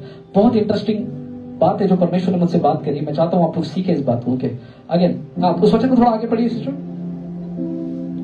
Ezekiel 37। Okay, I'll tell you the exact verse. One second. 37 में वचन 7 पढ़िए। अभी ध्यान से अपने बाइबल पे ध्यान दीजिए सभी लोग। इस आज्ञा के अनुसार हाँ। मैं भविष्यवाणी करने लगा। हाँ। और मैं भविष्यवाणी कर ही रहा था। एक आहट आई, एक भूईडोल हुआ, और वे हड्डियां हाँ। इकट्ठी होकर हाँ। हड्डी से हड्डी जुड़ गई। वचन में लिखा है जब वो भविष्यवाणी कर ही रहा था, 2 चीजें हुई। एक बोलो आहट आई, दूसरा भूईडोल हुआ। जब आप परमेश्वर जो वचन देता है उस वचन को बोलते हो, पता क्या होता है? आत्मिक दुनिया में एक आहट आती है। इंग्लिश बाइबल लिखता है एक लाउड नॉइस, एक बड़ा आवाज होता है। इसका मतलब पता क्या होता है? जब तूने सिस्टर ट्रेसा ने यहाँ से प्रार्थना की, यीशु के नाम में, यीशु का वचन कहता है उसके कोड़े खाने से मैं चंगी हो चुकी हूँ। जब सिस्टर ट्रेसा ने ये बोला, आत्मिक दुनिया में शैतान के राज्य में बड़ा बॉम्ब स्फोट हो गया और उसका किंगडम मिल गया। जो उसको बीमार करने वाला था, एक बड़ा आहट हो गया, एक बड़ी आवाज हो गई। क्यों पता है? क्योंकि उसने कुछ तो बोला और शैतान ने सुन लिया। परमेश्वर अगर तुम्हारे शब्दों को सुनता है तो शैतान भी सुन रहा है। एक बड़ा आहट, एक बड़ा आवाज।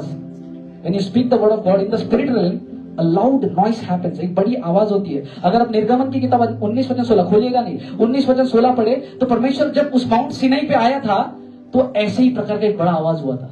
जब परमेश्वर अपने दासों के पास आया बात करने को, मूसा से बात करने का आया, वचन में लिखा एक बहुत बड़ा ध्वनि सुनाई दिया। निर्गमन 19:16, बाद में घर पे जाके पढ़ लीजिएगा। क्या होता है जब परमेश्वर बात करता है तो बड़ा आवाज आता है, बड़ा आहट होता है। जब यजकेल ने बात किया तो क्या हुआ? बड़ा आहट हुआ। और आज जब आप यीशु की शक्ति के द्वारा और उसकी आत्मा में भर के बोलेंगे तो क्या होगा पता है? एक बड़ा आहट होगा। जब पौलुस और सिलास बंदीगृह में थे, वचन में लिखता क्या हो गया? एक बड़ा भूकंप आ गया। वचन में हमने अभी पढ़ा, एक तो आहट आई, दूसरा भूईडोल हुआ। भूईडोल माने भूकंप हुआ। पौलुस और सिलास क्या कर रहे थे जेल में? यीशु मसीह तेरे जैसा है कोई नहीं, तेरे चरणों में झुके आसमां और महिमा गाए जमीन। हम गाए हो सना, तू राजाओं का है राजा, तेरी महिमा होवे सदा, तू है प्रभु हमारा खुदा। पौलुस और सिलास क्या कर रहे थे? आराधना कर रहे थे, यीशु के वचनों को बोल रहे थे, यीशु के प्रेम के बारे में बोल रहे थे। और जब उन्होंने बोला, क्या हो गया? भूकंप आ गया। जब आप यीशु के वचन को बोलते हो, उसकी आराधना करते हो, शैतान के राज्य में भूकंप आ जाता है, उसका राज्य हिल जाता है। सोचिए, आपको पता नहीं चल रहा जब आप यहाँ पे आराधना कर रहे हैं। आज जब आपने यहाँ पर आराधना की, नरक हिल गया, शैतान कांपने लगा। वो लोग देखने लगे कि क्या हो रहा है, तब उनको समझा कोई तो यीशु की आराधना कर रहा है। भूकंप हो गया, जमीन फट गई। क्या होता है जब आप आराधना करते, परमेश्वर के वचन को मुंह से बोलते हैं? भूकंप होता है, आहट आती है। और पता क्या हो गया? वचन में लिखा, अगर आप पढ़े, वो हड्डियों ने सुना। आहट हुई, हड्डियों ने सुना, जिसमें जान नहीं तो उसने सुना, और चुपचाप एक के साथ एक जुड़ने लग गए। आज जब आप यीशु के वचन को बोलोगे, जो खराब रिश्ते हैं चुपचाप आपस में जुड़ जाएंगे। जब आप यीशु के वचन को बोलोगे, जो शरीर में कमजोरी है चुपचाप अपना काम सही से करने लग जाएगी। जब आप यीशु के वचन को बोलते हो, कुछ मरा पड़ा है वो जिंदा हो जाएगा। कैसे होता है? अगर यहेजकेल बोलता ही नहीं तो ये काम होता ही नहीं, ना आहट होती ना भूकंप होता। बहुत सारे बिलीवर्स के जीवन में यही हो रहा है। A silent believer is the lover of devil. Let me tell you this, मेरा फ्रेश है ये। एक शांत बैठने वाला विश्वासी शैतान का प्रेमी है, क्योंकि यीशु ऐसे लोग से प्रेम नहीं करता। यीशु ऐसे लोग से प्रेम करता है जो खड़े रहे, हड्डियों से बातें करें। एक समय है प्रार्थना का। पता यीशु मसीह ने रात को प्रार्थना करी और दिन में क्या करा? दिन में प्रार्थना करा क्या? यीशु मसीह दुष्टात्मा ग्रस्त किसी व्यक्ति के पास जाके प्रार्थना, प्रभु इसको चंगाई दे, कभी किया क्या? समझे यीशु मसीह ने ऐसा क्यों नहीं किया? यीशु मसीह को परमेश्वर को बोलने की जरूरत नहीं पड़ी दुष्टात्मा निकालने के लिए, क्योंकि वो रात को ही परमेश्वर को बोल के आता था। यीशु मसीह को दिन में परमेश्वर से प्रार्थना करने की जरूरत नहीं पड़ी, क्योंकि रात में ही वो यहोवा से बोलता था, कल मैं जाऊंगा और मेरे द्वारा तू बड़े बड़े काम करेगा। और यीशु क्या करता था? यहाँ पर प्रार्थना करता था, लेकिन जब दुष्टात्मा को मिलता था, ये दुष्टात्मा यीशु के नाम से निकल जा, ये दुष्टात्मा निकल जा। यीशु क्या करता था? डीमंस को भगाता था, डांटता था। चलो एक बात समझाते। पता है यीशु मसीह ने जब वो नाव पर थे, यीशु मसीह ने पहले कहा लोगों से, मैंने शायद किसी को बताया था, यीशु ने कहा आओ उस पार चले। कितने लोग उस वचन को जानते हैं? जानते तो बोलो हालेलुया। यीशु ने कहा आओ उस पार चले। पता इसने जब कहा आओ उस पार चले, कुछ लोगों ने उसके वचन को सुन लिया। और यीशु वचन कहता है जब यीशु बोला आओ उस पार चले, नाव लेकर ये लोग सब लोग चले। चेले भी उस नाव में थे। आगे पता है क्या हो गया? जब चेले उस नाव में थे, वचन में लिखता है आंधी तूफान आया। अब मेरा सवाल है, आंधी तूफान उस समय क्यों आया? हाँ, क्योंकि शैतान, यीशु ने क्या बोला था? आओ उस पार चले। शैतान नहीं चाहता था कि यीशु और उसके चेले उस पार आए। उसने क्या कर दिया? वो आंधी तूफान, वो शैतानी तूफान था। इसके लिए यीशु मसीह ने वहां पर प्रार्थना नहीं किया, उसने आंधी तूफान को डांटा। यीशु मसीह हमेशा शैतान को डांटता था। कुछ लोग शैतान को प्यार करते हैं, प्लीज जाओ ना शैतान जी, प्लीज जाइए ना। शैतान कभी नहीं जाएगा, पकड़ के बैठेगा। लेकिन यीशु का वचन कहता उसने डांटा, ए शैतान दूर हो जा, निकल जा, सामने से हट जा, उस खाई में जाके गिर। यीशु मसीह हमेशा डांटता था। परमेश्वर ने पता है आपके अंदर गुस्सा क्यों डाला है? सिस्टर इंदू, अभी जो दिख रहा है उसका नाम ले रहा हूं। आप लोग गुस्सा करना है वो परमेश्वर के द्वारा है। यीशु ने भी गुस्सा किया, पर यीशु गुस्सा क्यों डाला है अंदर? ताकि आप शैतान के ऊपर उस गुस्सा को दिखाओ। हम लोग अपना पति और अपना पत्नी को शैतान बना लिए, उसी के ऊपर पूरा गुस्सा दिखाता है। तुझे मला भेटलाय, कसा भेटला काय माहिती, कुठून भेटलाय, एनीवेज। बोलने का मकसद क्या? वो जो क्रोध हमारे अंदर है ना, वो एक दूसरे के प्रति नहीं, वो शैतान के प्रति है। एक hot believer, are you hot believer? एक हॉट बिलीवर शैतान को डांटेगा। यीशु मसीह ने क्या किया? बोला आओ हम उस पर चले। शैतान ने सुन लिया। कई कोसों तो झील के उस पार था वो, लेकिन उसने सुन लिया। आज आप यहाँ पर बैठ के प्रार्थना करें, जब आप बोल रहे ना यीशु मेरी सहायता करने वाला है, कई कोसों दूर है शैतान, लेकिन वो सुन रहे हैं। वो बोलते हैं इनको राज मालूम पड़ गया, ये लोग बोलना शुरू कर दिए, अब मेरा वाट लगने वाला है। इसके बाद हम लोग प्रार्थना करके बोलने वाले हैं। और मैं बोल रहा हूँ आज जो आप बोलेंगे, शैतान का किंगडम जो है, राज्य जो हिल जाएगा यीशु के। आज उसको आपके जीवन से भागना ही होगा, क्योंकि हमने समझा है कि हमको बोलना है। यीशु ने बोला आओ उस पर चले, चले आए। पता है यीशु क्या किया? यीशु सो रहा था। अब मेरा दूसरा सवाल, यीशु क्यों सो रहा था? चलो उसको तो पता था, चलो ये हो रहा है, लेकिन पता है जब वो उठा, लोगों ने, चेलों ने उसको उठाया, तो उसने आंधी तूफान को डांटा और चेलों को क्या बोला? हे अल्पविश्वासियों, कब तक मैं तुम्हारे साथ रहूंगा? इसका मतलब उसको मालूम था अगर मैं नहीं रहेगा तो तू क्या करता था। यीशु मसीह ने जब चेले थे तब क्या किया? आंधी तूफान के सामने उसको डांटा। इसका मतलब यीशु का अपेक्षा यह था कि चेले उठे और आंधी तूफान को डांटे। कौन सर? यीशु मसीह वहां पे क्यों सोया? उसने मौका दिया, जिसे परमेश्वर ने क्या बोला? यहेजकेल तू जा भविष्यवाणी कर। यीशु क्या इच्छा, यीशु का हृदय या परमेश्वर का हृदय क्या है? मैं नहीं, वो चाहता है मैंने तेरे जबान में डाला है सामर्थ, तू जा और बात कर। चेले डर गए। वहां पे दो तरीके का लैंग्वेज है, विश्वास की भाषा और डर की भाषा। विश्वास की भाषा यहोवा सुनता है, डर की भाषा शैतान सुनता है। जब हम किसी बात से डरते हैं, शैतान को मालूम पड़ता है कि अभी इसके जीवन में कार्य करना आसान है। इसीलिए जब कभी तकलीफ आई, सबसे पहली चीज ये मत करो, क्या? डरो मत। इसलिए परमेश्वर ने क्या बोला? बार बार चिंता मत करो, चिंता मत करो, डू नॉट फियर। कितनी बार बोला बाइबल में चिंता मत करो? 365 बार यीशु ने बोला डर मत। साल में कितने दिन होते हैं? हर दिन के लिए यहोवा ने बोला आज मत डर, कल मत डर। 300 हर साल हर दिन परमेश्वर बोलता है डर मत, क्योंकि डर की वजह से हम शैतान को हमारे जीवन में अवसर दे देते। अभी यीशु मसीह ने यहाँ पर क्या बोला, मैं तब तक तुम्हारे साथ रहूंगा। यीशु मसीह, हाँ शैतान को भी अच्छा नहीं लग रहा है। मेरे साथ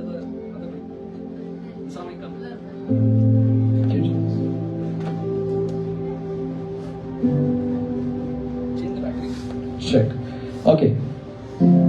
अभी यीशु ने कहा आओ उस पर चले। अभी यीशु ने आंधी तूफान को डांटा, पता है क्या हो गया, गिरासेनिया के देश पे वो लोग पहुंचे, वचन कहता है। और जब वहां पर पहुंचे, वहां पर पता है कौन था, एक दुष्टात्माग्रस्त व्यक्ति था जिसके अंदर 1000 से ज्यादा दुष्टात्माएं थी, उसका नाम सेना दिया गया है। जब यहां पर यीशु ने क्या बोला, आओ हम उस पार चले, शैतान जो हजारों शैतान वहां पर थे, वो लोग ने सुन लिया यीशु आ रहे, इसलिए क्या करा, आंधी तूफान लाके उसको रोको, भाई इसको मत आने दो। और पता है वो 1000 लोग क्या बोले, बोलते हैं तू क्यों आया है हमको बर्बाद करने को, हमको सुअरों के झुंड में डाल दे। क्योंकि वो लोग डर गए थे, क्योंकि यीशु ने बस कह दिया था आओ उस पार चले। आज कलीसिया मैं आपको बताना चाहता हूँ, परमेश्वर आपको उस पार लेकर जाना चाहता है। परमेश्वर आपको उस पार लेकर जाना चाहता है। आपका अगर सफलता उस पार है तो परमेश्वर आपको उस पार लेकर जाना चाहता है। अगर आपकी चंगाई उस पार है तो परमेश्वर हाथ पकड़ के होता है आओ उस पार चले। ध्यान से सुनिए इस वचन को, परमेश्वर ने ये नहीं बोला जाओ उस पार, क्या बोला, आओ हम उस पार चले। इसका मतलब वो परमेश्वर तुमको डायरेक्शन भी देगा और साथ में हाथ पकड़ के चलेगा। वो अकेले नहीं भेजेगा, वो ये नहीं बोलेगा जा तू उधर पे मैं बाद में आता हूँ, नहीं सर, वो बोलेगा आ मेरे साथ चल, मैं तेरे को लेकर जाऊंगा। इसीलिए भजन संध्या की किताब में लिखा है, चाहे तू घोर अंधकार से भरी हुई तराई से होकर क्यों ना चले, तो भी किससे नहीं डरूंगा, हानि से नहीं डरूंगा। क्यों नहीं डरूंगा, क्योंकि यहोवा कहाँ रहता है, मेरे पीछे नहीं रहता है, मेरे आगे नहीं रहता है, मेरा हाथ पकड़ के मेरे साथ चलता है। आज यहोवा आपके साथ चलना चाहता है। हालेलुया। उसने कह दिया है आओ हम उस पार चले।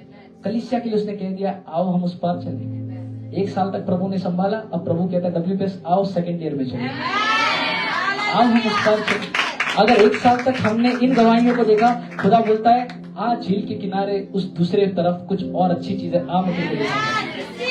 मेरे को नहीं मालूम आप लोग दूसरे साल के लिए कितना उत्साहित है, मैं काफी मजे में, क्योंकि मेरे को मालूम है खुदा मेरा हाथ पकड़ लिया है और बोलता है let us go the other side, let us go in the new year. आओ चलो उस पार चलते हैं। दूसरा साल में प्रवेश करके देखते WPS के साथ और क्या क्या मैं कर सकता हूँ। खुदा बोलता है आओ हम सब उस पार चले। वो कलीसिया को अकेले नहीं छोड़ा है, कलीसिया का हाथ पकड़ के बोलता है चलो उस पार चले। और पता है उस पार क्या है, उस पर वो सारी दुष्टात्माओं के अंधकार की शक्तियां हैं जो आपके कदम रखने से तितर बितर होने वाली है। दुष्टात्माओं का खात्मा होने वाला है, क्योंकि यीशु के बच्चे हाथ पकड़कर यीशु का बोलते हैं अभी हम आ गए हैं हमारे पिता के साथ। जब वो गिरासेनिया के देश में पहुंचे, सारी दुष्टात्माएं जो सुअरों के झुंड में, यार अच्छी जगह तो ढूंढ लेते हैं, डुक्कर लोग के बीच में जाके पड़ गए। दुष्टात्मा की मराठी में उर्दूलाई की चीज है, उसकी औकात ये है। हालेलुया। परमेश्वर आपको लेकर जाना चाहता है, आओ हम उस पार चले। आज मैं यही इस वचन को समाप्त करना चाहता हूँ। कहने को बहुत सारी बातें हैं, लेकिन आप समझिए कलीसिया, परमेश्वर चाहता है कि आप बोले। मेरी प्रार्थनाओं से परमेश्वर जरूर सुनेगा, लेकिन परमेश्वर चाहता है आप बोले। चलिए एक और कहानी बताता हूँ ताकि आपको समझे। मेरे पास समय नहीं है, लेकिन परमेश्वर का धन्यवाद हो कैमरा से अगर कोई मेरे को देख रहा तो 5 मिनट दे दीजिएगा। ओके सुनिए, एक बेड पे एक हॉस्पिटल में 2 व्यक्ति थे, दोनों बीमार थे। ओके, एक व्यक्ति जब बीमार थे ऐसे बीच में पर्दा था, कभी गया कि MGM तो मालूम पड़ेगा, ऐसा पर्दा था। एक व्यक्ति इधर सो रहा है, दूसरा व्यक्ति इधर सो रहा है। अभी ये व्यक्ति ने उसको कभी नहीं देखा, दोनों व्यक्ति भी बहुत बीमारी में है, ठीक है। ये व्यक्ति, एक व्यक्ति क्या बोलता है, अरे बाहर का नजारा कितना सुंदर है, ये वेंटिलेटर पे, लेकिन भाई को मजा आ रहा है, गाड़ियां जा रही है इसलिए। एनीवेज वो बोल रहा है कि कितना सुंदर नजारा है, क्या पेड़ है, क्या पर्वत है, और वो बोलता जा रहा है, हर दिन बोलता था। और उसका बाजू में जो आदमी था उसको खाली दीवार मिला था, तो वो बोलता था काश मैं उधर जाता, मेरे को भी वैसा देखने का था। पता है वो क्या बोलता था, वो आदमी मर जाना चाहिए, मेरे को उसका बेड मिलेगा। ये पेशेंट लोग के भी दिमाग में क्या क्या चलता पता नहीं। बोलता वो क्योंकि उसका गारंटी ज्यादा नहीं है, ये मर जाए तो मैं उसके बेड पे जाऊंगा तो मेरे को भी हरा हरा पहाड़ देखने को मिलेगा।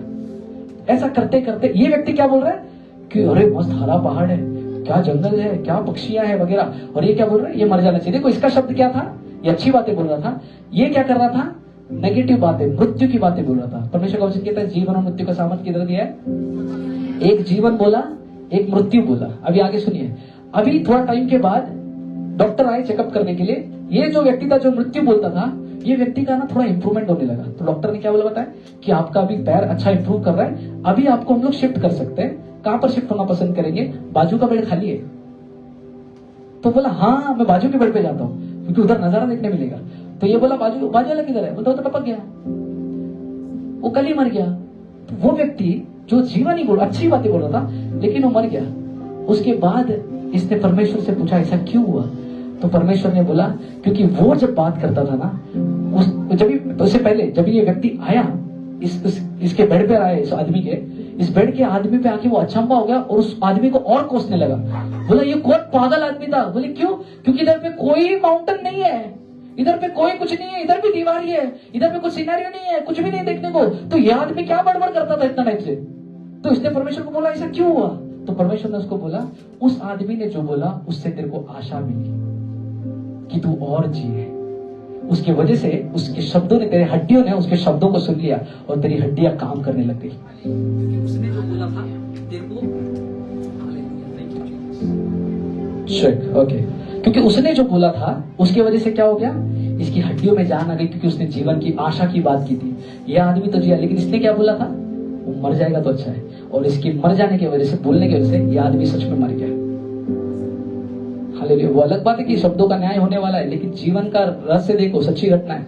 क्या हो रहा है? इस आदमी ने हमेशा मृत्यु बोला, उसने देखा भी कि बाजू वाला मर गया क्योंकि शब्दों में क्या है? ताकत है। नीति वचन की किताब में लिखा है एक अच्छा बोलने वाला, एक मन सुहावने वचन के द्वारा हड्डियां दुष्ट पुष्ट हो जाती है। वचन लिखता है हड्डियों में जान आ जाती है बोलने के द्वारा। कई सारे लोग छुटकारा नहीं पा रहे, चंगाई नहीं पा रहे। क्यों? क्योंकि गलत बोल रहे हैं। आज परमेश्वर क्या चाहता है? बीमार है तो बीमारी से बात कर। मरकुस 11:23 कहता है पहाड़ों से कह कि हट जाए और वो समुद्र में जा गिरेगा। जो तू बोलेगा प्रतीति कर तुझे मिल गया और तुझे मिलेगा जो तू बोलता है। परमेश्वर क्या बोल रहा है? बोलने के विषय में कह रहा है। रोमियो अध्याय 10:9 लिख रहा है तू अगर मुंह से अंगीकार करे और मन में विश्वास करे तो तेरा क्या हो जाएगा? उद्धार हो जाएगा। इसमें भी देखिए परमेश्वर ने क्रम क्या रखा है? पहले बोलो फिर विश्वास करो। वो दुनिया का डायलॉग अलग है, पहले इस्तेमाल करे फिर विश्वास करे। हमारा प्रभु बोलता है पहले तुम बोले और फिर तुम देखे। हालेलुया। परमेश्वर चाह रहा है कि हम लोग बोले। एक कलीसिया, एक मरी हुई कलीसिया वो कलीसिया है जो बोलती नहीं है। WPS मरी हुई कलीसिया नहीं है। हम लोग मरी हुई कलीसिया के भाग नहीं है, हम लोग जीवित कलीसिया के भाग हैं। वचन में लिखा है क्योंकि मैंने विश्वास किया इसलिए मैंने बोला। अगर आप विश्वास करते हैं आज से अपने हालातों को बोलने लग जाओ। हड्डियां आवाज सुनती है मेरे प्रिय, आपका पैसा आवाज सुनता है। आपके घर के चार दीवारी आपको लगता है उसमें कोई जान नहीं है, वो आवाजें सुन रही है। आपके घर के लोग, आपके रिश्ते जो टूटे हैं आवाज सुन रहे हैं। जो भी चीज आपके जीवन में खराब है उसके कान है। और जो दूत है वो खड़े हैं। वो कब काम करेंगे पता है? जब आप उनको आज्ञा दोगे। अगर इब्रानी इफिसियों की किताब में पढ़े, इफिसियों अध्याय 1 में वचन 14 में लिखता है ये जो दूत है ये कौन है? ये सेवा टहल करने वाली आत्माएं हैं जो किसके लिए भेजी जाती है? जिसका उद्धार हुआ उनके लिए भेजी जाती है। इसका मतलब दूत को परमेश्वर किसने रखा है? तेरे लिए रखा है। दूत कब आते हैं? तेरे लिए आते हैं जब तू बोलती है। तो परमेश्वर क्या बोलता है? वो दूत लोग क्यों खड़े थे? क्योंकि ये डेथ बेड पे थी, ये बोली नहीं। परमेश्वर क्या चाहता? ये एक बार बोलते हैं, ये शायद 53 जिसमें लिखा है यीशु के कोड़े खाने से वो चंगी हो गई है। वो एक बार बोलते भजन संहिता 91 की परमेश्वर मेरा रक्षक है। अगर वो एक बार ऐसा बोलता, दूत तलवार लिए खड़े थे मारने के लिए, लेकिन दूतों की तलवार म्यान में ही रह गई क्योंकि इसने बोला नहीं। दूत आपके साथ है मेरे प्रियो। यहोशू अध्याय 1:9 इस महीने के लिए परमेश्वर ने हमको प्रॉमिस किया है, जो बताया है कि हियाव बांध दृढ़ हो जा, तेरा मन कच्चा ना हो, क्योंकि जहां जहां तू जाएगा तेरा यहोवा तेरे संग रहेगा। यहोवा के दूत तेरे संग है, जिधर भी जाओ तेरे साथ है। तो लिफ्ट में भी जाएगी तो तेरे साथ है। खड़ा है, उसको मालूम है मेरी बच्ची आ रही है। दूतों ने क्या कर दिया? इसके पाँव नहीं जाने दूंगा अंदर। लिफ्ट गिर जाए ये अंदर नहीं जाएगी, क्योंकि हमारे दूत हमारे साथ है। जहां कहीं भी आप जाए दूत हमारे साथ है। कुछ लोग डरते हैं, किसने जादू टोना कर दिया, किसने ये कर दिया, मेरे जीवन में ये हो गया, ये ऐसा खाया, इसके लिए उसके घर में खाया, उसके घर में पानी पिया, उसका चप्पल उल्टा था घर के बाहर। अरे चप्पल उल्टा था? आजकल लोगों को डर है, मेरे घर पे किसी ने उल्टा चप्पल रख दिया। अरे बच्चा खेलते खेलते चप्पल उल्टा हो गया यार, लेकिन कौन तो रात को चप्पल उल्टा करके दिया वही चप्पल से। समझ रहे आप लोग? परमेश्वर के दूत आपके साथ है। चाहे किसने कितना भी जादू टोना करने किया हो, मेरे परिवार पर उसका रत्ती भर भी असर नहीं पड़ेगा। मेरे परिवारजनों पर रत्ती भर भी असर नहीं पड़ेगा, क्योंकि मेरे साथ कौन है? पवित्र आत्मा है, और उसके दूत तलवार लिए हुए खड़े हैं। और वो क्या इंतजार कर रहे हैं? जब मेरा बच्चा बोले ले काट काट काट काट, खत्म, खात्मा है शैतानों का। जब बच्चे बोलते हैं, WPS बोलने वाला कलीसिया। हमने लास्ट टाइम देखा वो शब्दों का सामर्थ्य, कि शब्दों को कैसे इस्तेमाल करना है, क्यों नहीं नेगेटिव बोलना है। आज हमने देखा कि परमेश्वर हमारे शब्दों के द्वारा कैसे कार्य करता है। और बहुत सारी बातें हैं, लेकिन मैं चाहता हूं अपने स्थानों पर खड़े हो जाए। और हमारे पास 5 मिनट है इस समय में। हम लोग जैसा सीख रहे हैं, मैं आपको बताना चाहता हूं, इस समय में भी वो दूत जो खुदा ने आपके लिए रखे हैं आपके साथ खड़े हैं। क्योंकि तेरा फेथ है, का अनुग्रह के लिए भी मैं बोलता हूँ, यीशु के नाम में वो दूत इस समय खड़े हैं। क्योंकि तूने उसका फोटो लेकर आई है। और आप जितने भी माँ लोग हैं अपने बच्चों का फोटो लेकर कलीसिया में आते हैं, आपके लिए बोलना चाहता हूँ, दूत खड़े हैं। प्रार्थना बहुत कर लिया, अब दुष्टात्माओं को कमांड करके भगाओ यीशु के नाम में। आपके जीवन के पहाड़ों को बोलो यीशु के नाम में भाग जाए। आइए कमान, अपनी आवाजों को उठाए और सभी लोग इस समय प्रार्थना नहीं लेकिन आज्ञा देंगे। प्रकाशित वाक्य की किताब अध्याय 1:3 में लिखा है, परमेश्वर ने तुमको याजक बनाया है और राजा बनाया है। याजक आराधना करता है, राजा कमांड करता है। याजक आराधना करता है, राजा आज्ञा देता है। तेरी एक याजकीय सेवा भी है, तेरी एक राजकीय सेवा भी है। याजकीय सेवा में तू उसकी आराधना करता है, लेकिन राजकीय सेवा में तू कमांड करता है, आज्ञा देता है यीशु के नाम में। आइए फाइनेंस को बोले यीशु के नाम में। शैतान को कहे मेरे फाइनेंस से तेरे हाथों हटा दे, मेरे फाइनेंस से तेरे हाथों को हटा दे यीशु मसीह के नाम में। मेरे पैसों के ऊपर से तेरे हाथों को उठा दे। मेरा कर्जा वो पूरा तरीके से गायब होने वाला है यीशु के नाम में। मेरी बीमारी पूरी तरीके से गायब होने वाली है यीशु के नाम में। मेरी हड्डियों में जान आ रही है, क्योंकि मैंने भविष्यवाणी करके कहा है, मैं मेरी हड्डियों पर, मेरे परिवार पर, मेरे बीमारी, मेरे जीवन के हर एक संकटों पर मैं भविष्यवाणी करता हूँ यीशु के नाम में। जो सही नहीं है वो सही होने वाला है यीशु के नाम में। मेरे जीवन में सफलता आ रही है यीशु के नाम में। यीशु के नाम में वो होने वाला है, क्योंकि यहोवा ने मुझको शक्ति दी है, यहोवा का आत्मा मुझ पर है, यहोवा का अभिषेक मुझ पर है, और इसीलिए मैंने बोला है। और जब मैंने भविष्यवाणी किया, एक आहट हुई। इस समय में एक आहट हो रही है, एक बड़ी आवाज शैतान के राज्य में हो रही है यीशु के नाम में। वो जिसने गढ़ बना कर रखा है, गढ़ हिल रही है यीशु के नाम में। आहट हो रही है, भूडोल हो रहा है, भूकंप हो रहा है यीशु के नाम में। नींव हिल रही है, बीमारी की नींव हिल रही है यीशु के नाम में। कर्जे की नींव हिल रही है यीशु के नाम में। गलत बातों की नींव हिल रही है यीशु के नाम में। फाउंडेशन हिलाया जा रहा है यीशु के नाम में। जब कुछ हिलाया जाता है तो कुछ नया बनता है। जब कुछ हिलाया जाता है तो नया बनता है।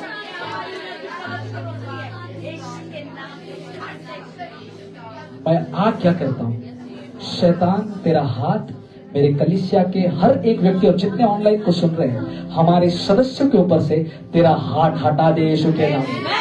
तेरा इन पर और मुझ पर कोई अधिकार नहीं है। इनके जीवन पर और मेरे जीवन पर तेरा कोई अधिकार नहीं है। हम यीशु की संतान है। यीशु ने हमें राजा बनाया है। यीशु ने वचन में लिखा है मरकुस 16 में, विश्वासियों की ये चिन्ह होंगे, वो दुष्टात्माओं को भगाएंगे यीशु के नाम में। वचन में लूका की किताब में लिखा है, यीशु ने 12 चेलों को बुलाया और उनको सामर्थ और अभिषेक दिया और कहा कि जाओ बीमारों पर चंगा हाथ रखो, वो चंगे हो जाएंगे, दुष्टात्माओं को आज्ञा दो और वो भागेंगे यीशु के नाम में।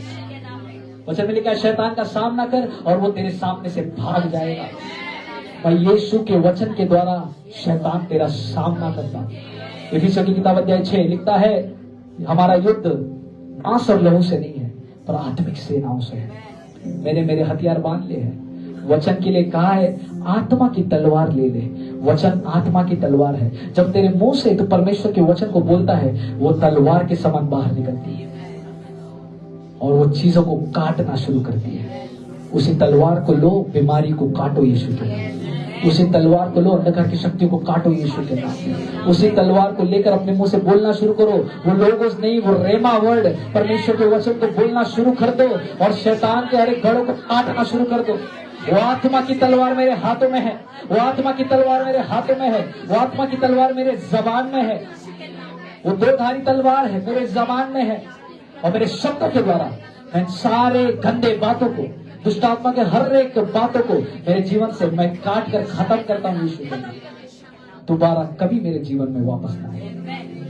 दोबारा कभी मेरे जीवन में वापस ना आए। एक आखिरी बात बताना चाहता हूँ मेरे प्रियो, ध्यान से अपनी आंखों को बंद करे, मेरी आवाज के ओर कान लगाए। वचन में लिखा है, जो तू स्वर्ग में बांध, जो तू पृथ्वी पर बांधेगा उस स्वर्ग में बांधूंगा, जो तू पृथ्वी पर खोलेगा उसको मैं स्वर्ग में खोलूंगा। इस वचन का मतलब समझने की कोशिश करें। मैं आखिरी बात बता रहा हूं। स्वर्ग जो तू पृथ्वी पर बांधेगा, पृथ्वी पर बांधने का मतलब वो बातें जिसको तू अनुमति देगा पृथ्वी पर, वो बातें स्वर्ग में भी होंगी। और जिस बातों को तू अनुमति नहीं देगा पृथ्वी पर, वो बातों को मैं स्वर्ग में भी अनुमति नहीं दूंगा। आज अगर आपके जीवन में कुछ इलीगल तरीके से आया है, शैतान के द्वारा आया है, तो उसको अनुमति मत दीजिए। बीमारी को अनुमति मत दीजिए। जब आप कहते हैं बीमारी तेरा कोई अधिकार नहीं है, आप उसको पृथ्वी पर बांधते हैं। वचन में लिखा है जो तू पृथ्वी पर बांधता उसको मैं स्वर्ग में बांधता हूं। तेरी बीमारी बांध दी गई है यीशु के नाम। कर्जे की आत्मा को बांध दो यीशु के नाम में। मैं उसे अनुमति नहीं देता हूं, मैं उसे अनुमति नहीं देता हूं। शैतान ऐसे हर एक पौधे जो परमेश्वर की ओर से नहीं लगाए गए हैं उसको उखाड़ देता हूं यीशु के नाम में। मैं जानता हूं खुदा ने मेरे शब्दों में सामर्थ को छोड़ा है, और मैं शैतान को मेरे जीवन पर जो ऑलरेडी हारा हुआ है उसको प्रबल होने नहीं दूंगा। अपने अधिकार को जाने मेरे प्रियो, यीशु का वचन सामर्थ्य और वो तेरे मुंह में है। एस्केल ने उस वचन को खा लिया। अब से परमेश्वर के वचन को खाओ ताकि वो शक्ति आपको मिले, और उस शक्ति के द्वारा शैतान का सामना करो और वो आपके जीवन से भागेगा। अब आपका बरकत आपसे दूर नहीं है, अब आपकी सफलता आपसे दूर नहीं है, अब आपकी चंगाई आपसे दूर नहीं है, क्योंकि कुछ चीजों को आपने बांधना शुरू कर दिया है। कुछ चीजें पृथ्वी पर बंध रही है और कुछ चीजों को तूने खोलना शुरू कर दिया है, और खुदा ने स्वर्ग में भी खोलना शुरू कर दिया है। जिस समय तूने बांधा उसी समय मेरे यीशु ने बांधा, जिस समय तूने पृथ्वी पर खोला उसी समय मेरे खुदा ने स्वर्ग में खोल दिया। Heaven responds to your word. स्वर्ग तेरे शब्दों के द्वारा हलचल करता है। तेरे शब्द स्वर्ग सुन रहा है। आज से खुदा मैं तेरे वचन को बोलूंगा। अपने हाथों को स्वर्ग की ओर उठाए कहे परमेश्वर मैं तेरे वचन की घोषणा करूंगा। हर हालातों पर तेरे वचन को बोलूंगा। जो बातें तूने कही है उन्हीं बातों को कहूंगा। जो बातें तू मुझसे कहता है उन्हीं को कहूंगा। जो बातें मेरे मुंह से निकलना चाहिए उन्हीं शब्दों को मेरे मुंह से मैं बाहर निकालूंगा। निकम्मी बातों को नहीं बोलूंगा लेकिन वचन को बोलूंगा। निकम्मी बातों को नहीं बोलूंगा लेकिन विश्वास को बोलूंगा। हारी हुई बातों को नहीं बोलूंगा लेकिन विजय को बोलूंगा। बीमारी को नहीं बोलूंगा लेकिन चंगाई बोलूंगा। और सफलता नहीं बोलूंगा, केवल सफलता बोलूंगा। बरकत बोलूंगा, आशीष बोलूंगा, ऊंचाई बोलूंगा, विजय बोलूंगा, सिर बोलूंगा। हर वो चीजें जो तेरे वचन में कहा है कहने को, उन बातों को मैं कहूंगा यीशु के नाम में। और जो मैं कहूंगा वही मैं देखूंगा यीशु मसीह के नाम से। परमेश्वर पिता, ये मेरी प्रार्थना है खुदावन, इस रेवलेशन को, इस प्रकाशन को जैसे कलीसिया ने समझा है, अब से खुदावन हमारी कलीसिया केवल ऊंचाई देखेगी, हमारी कलीसिया केवल बढ़ोतरी को देखेगी, क्योंकि तू मेरे संग संग चल रहा है। मेरा हाथ पकड़कर तू मेरे साथ चल रहा है, और तूने कलीसिया को कहा है आओ हम उस पार चलें। मेरा यीशु मेरे साथ चलने वाला है। मैं उस पार मेरे खुदा के साथ जाऊंगा। मेरे साथ यहोवा की ताकत है, मेरे पास यहोवा की शक्ति है, मेरे पास यहोवा का आत्मा है। उसकी आत्मा के साथ मैं चलूंगा। यीशु तेरी आत्मा के साथ मैं चलूंगा, और जहां कहीं मैं जाऊंगा दुष्ट आत्मा चीखती चिल्लाती हुई भागेगी। बंधने टूटेगी यीशु के नाम। परमेश्वर धन्यवाद करता हूँ, और इस समय को मैं तेरे हाथ में सौंपता हूँ। जैसे परमेश्वर हमने इस बातों को सीखा, शैतान इन बातों को हमारे जीवन से चुरा ना सके। सारा आदर गौरव महिमा केवल और केवल आपको मिले। जीवित यीशु मसीह के नाम से इस प्रार्थना को मांगते हैं, सुनिए और कबूल कीजिए पिता।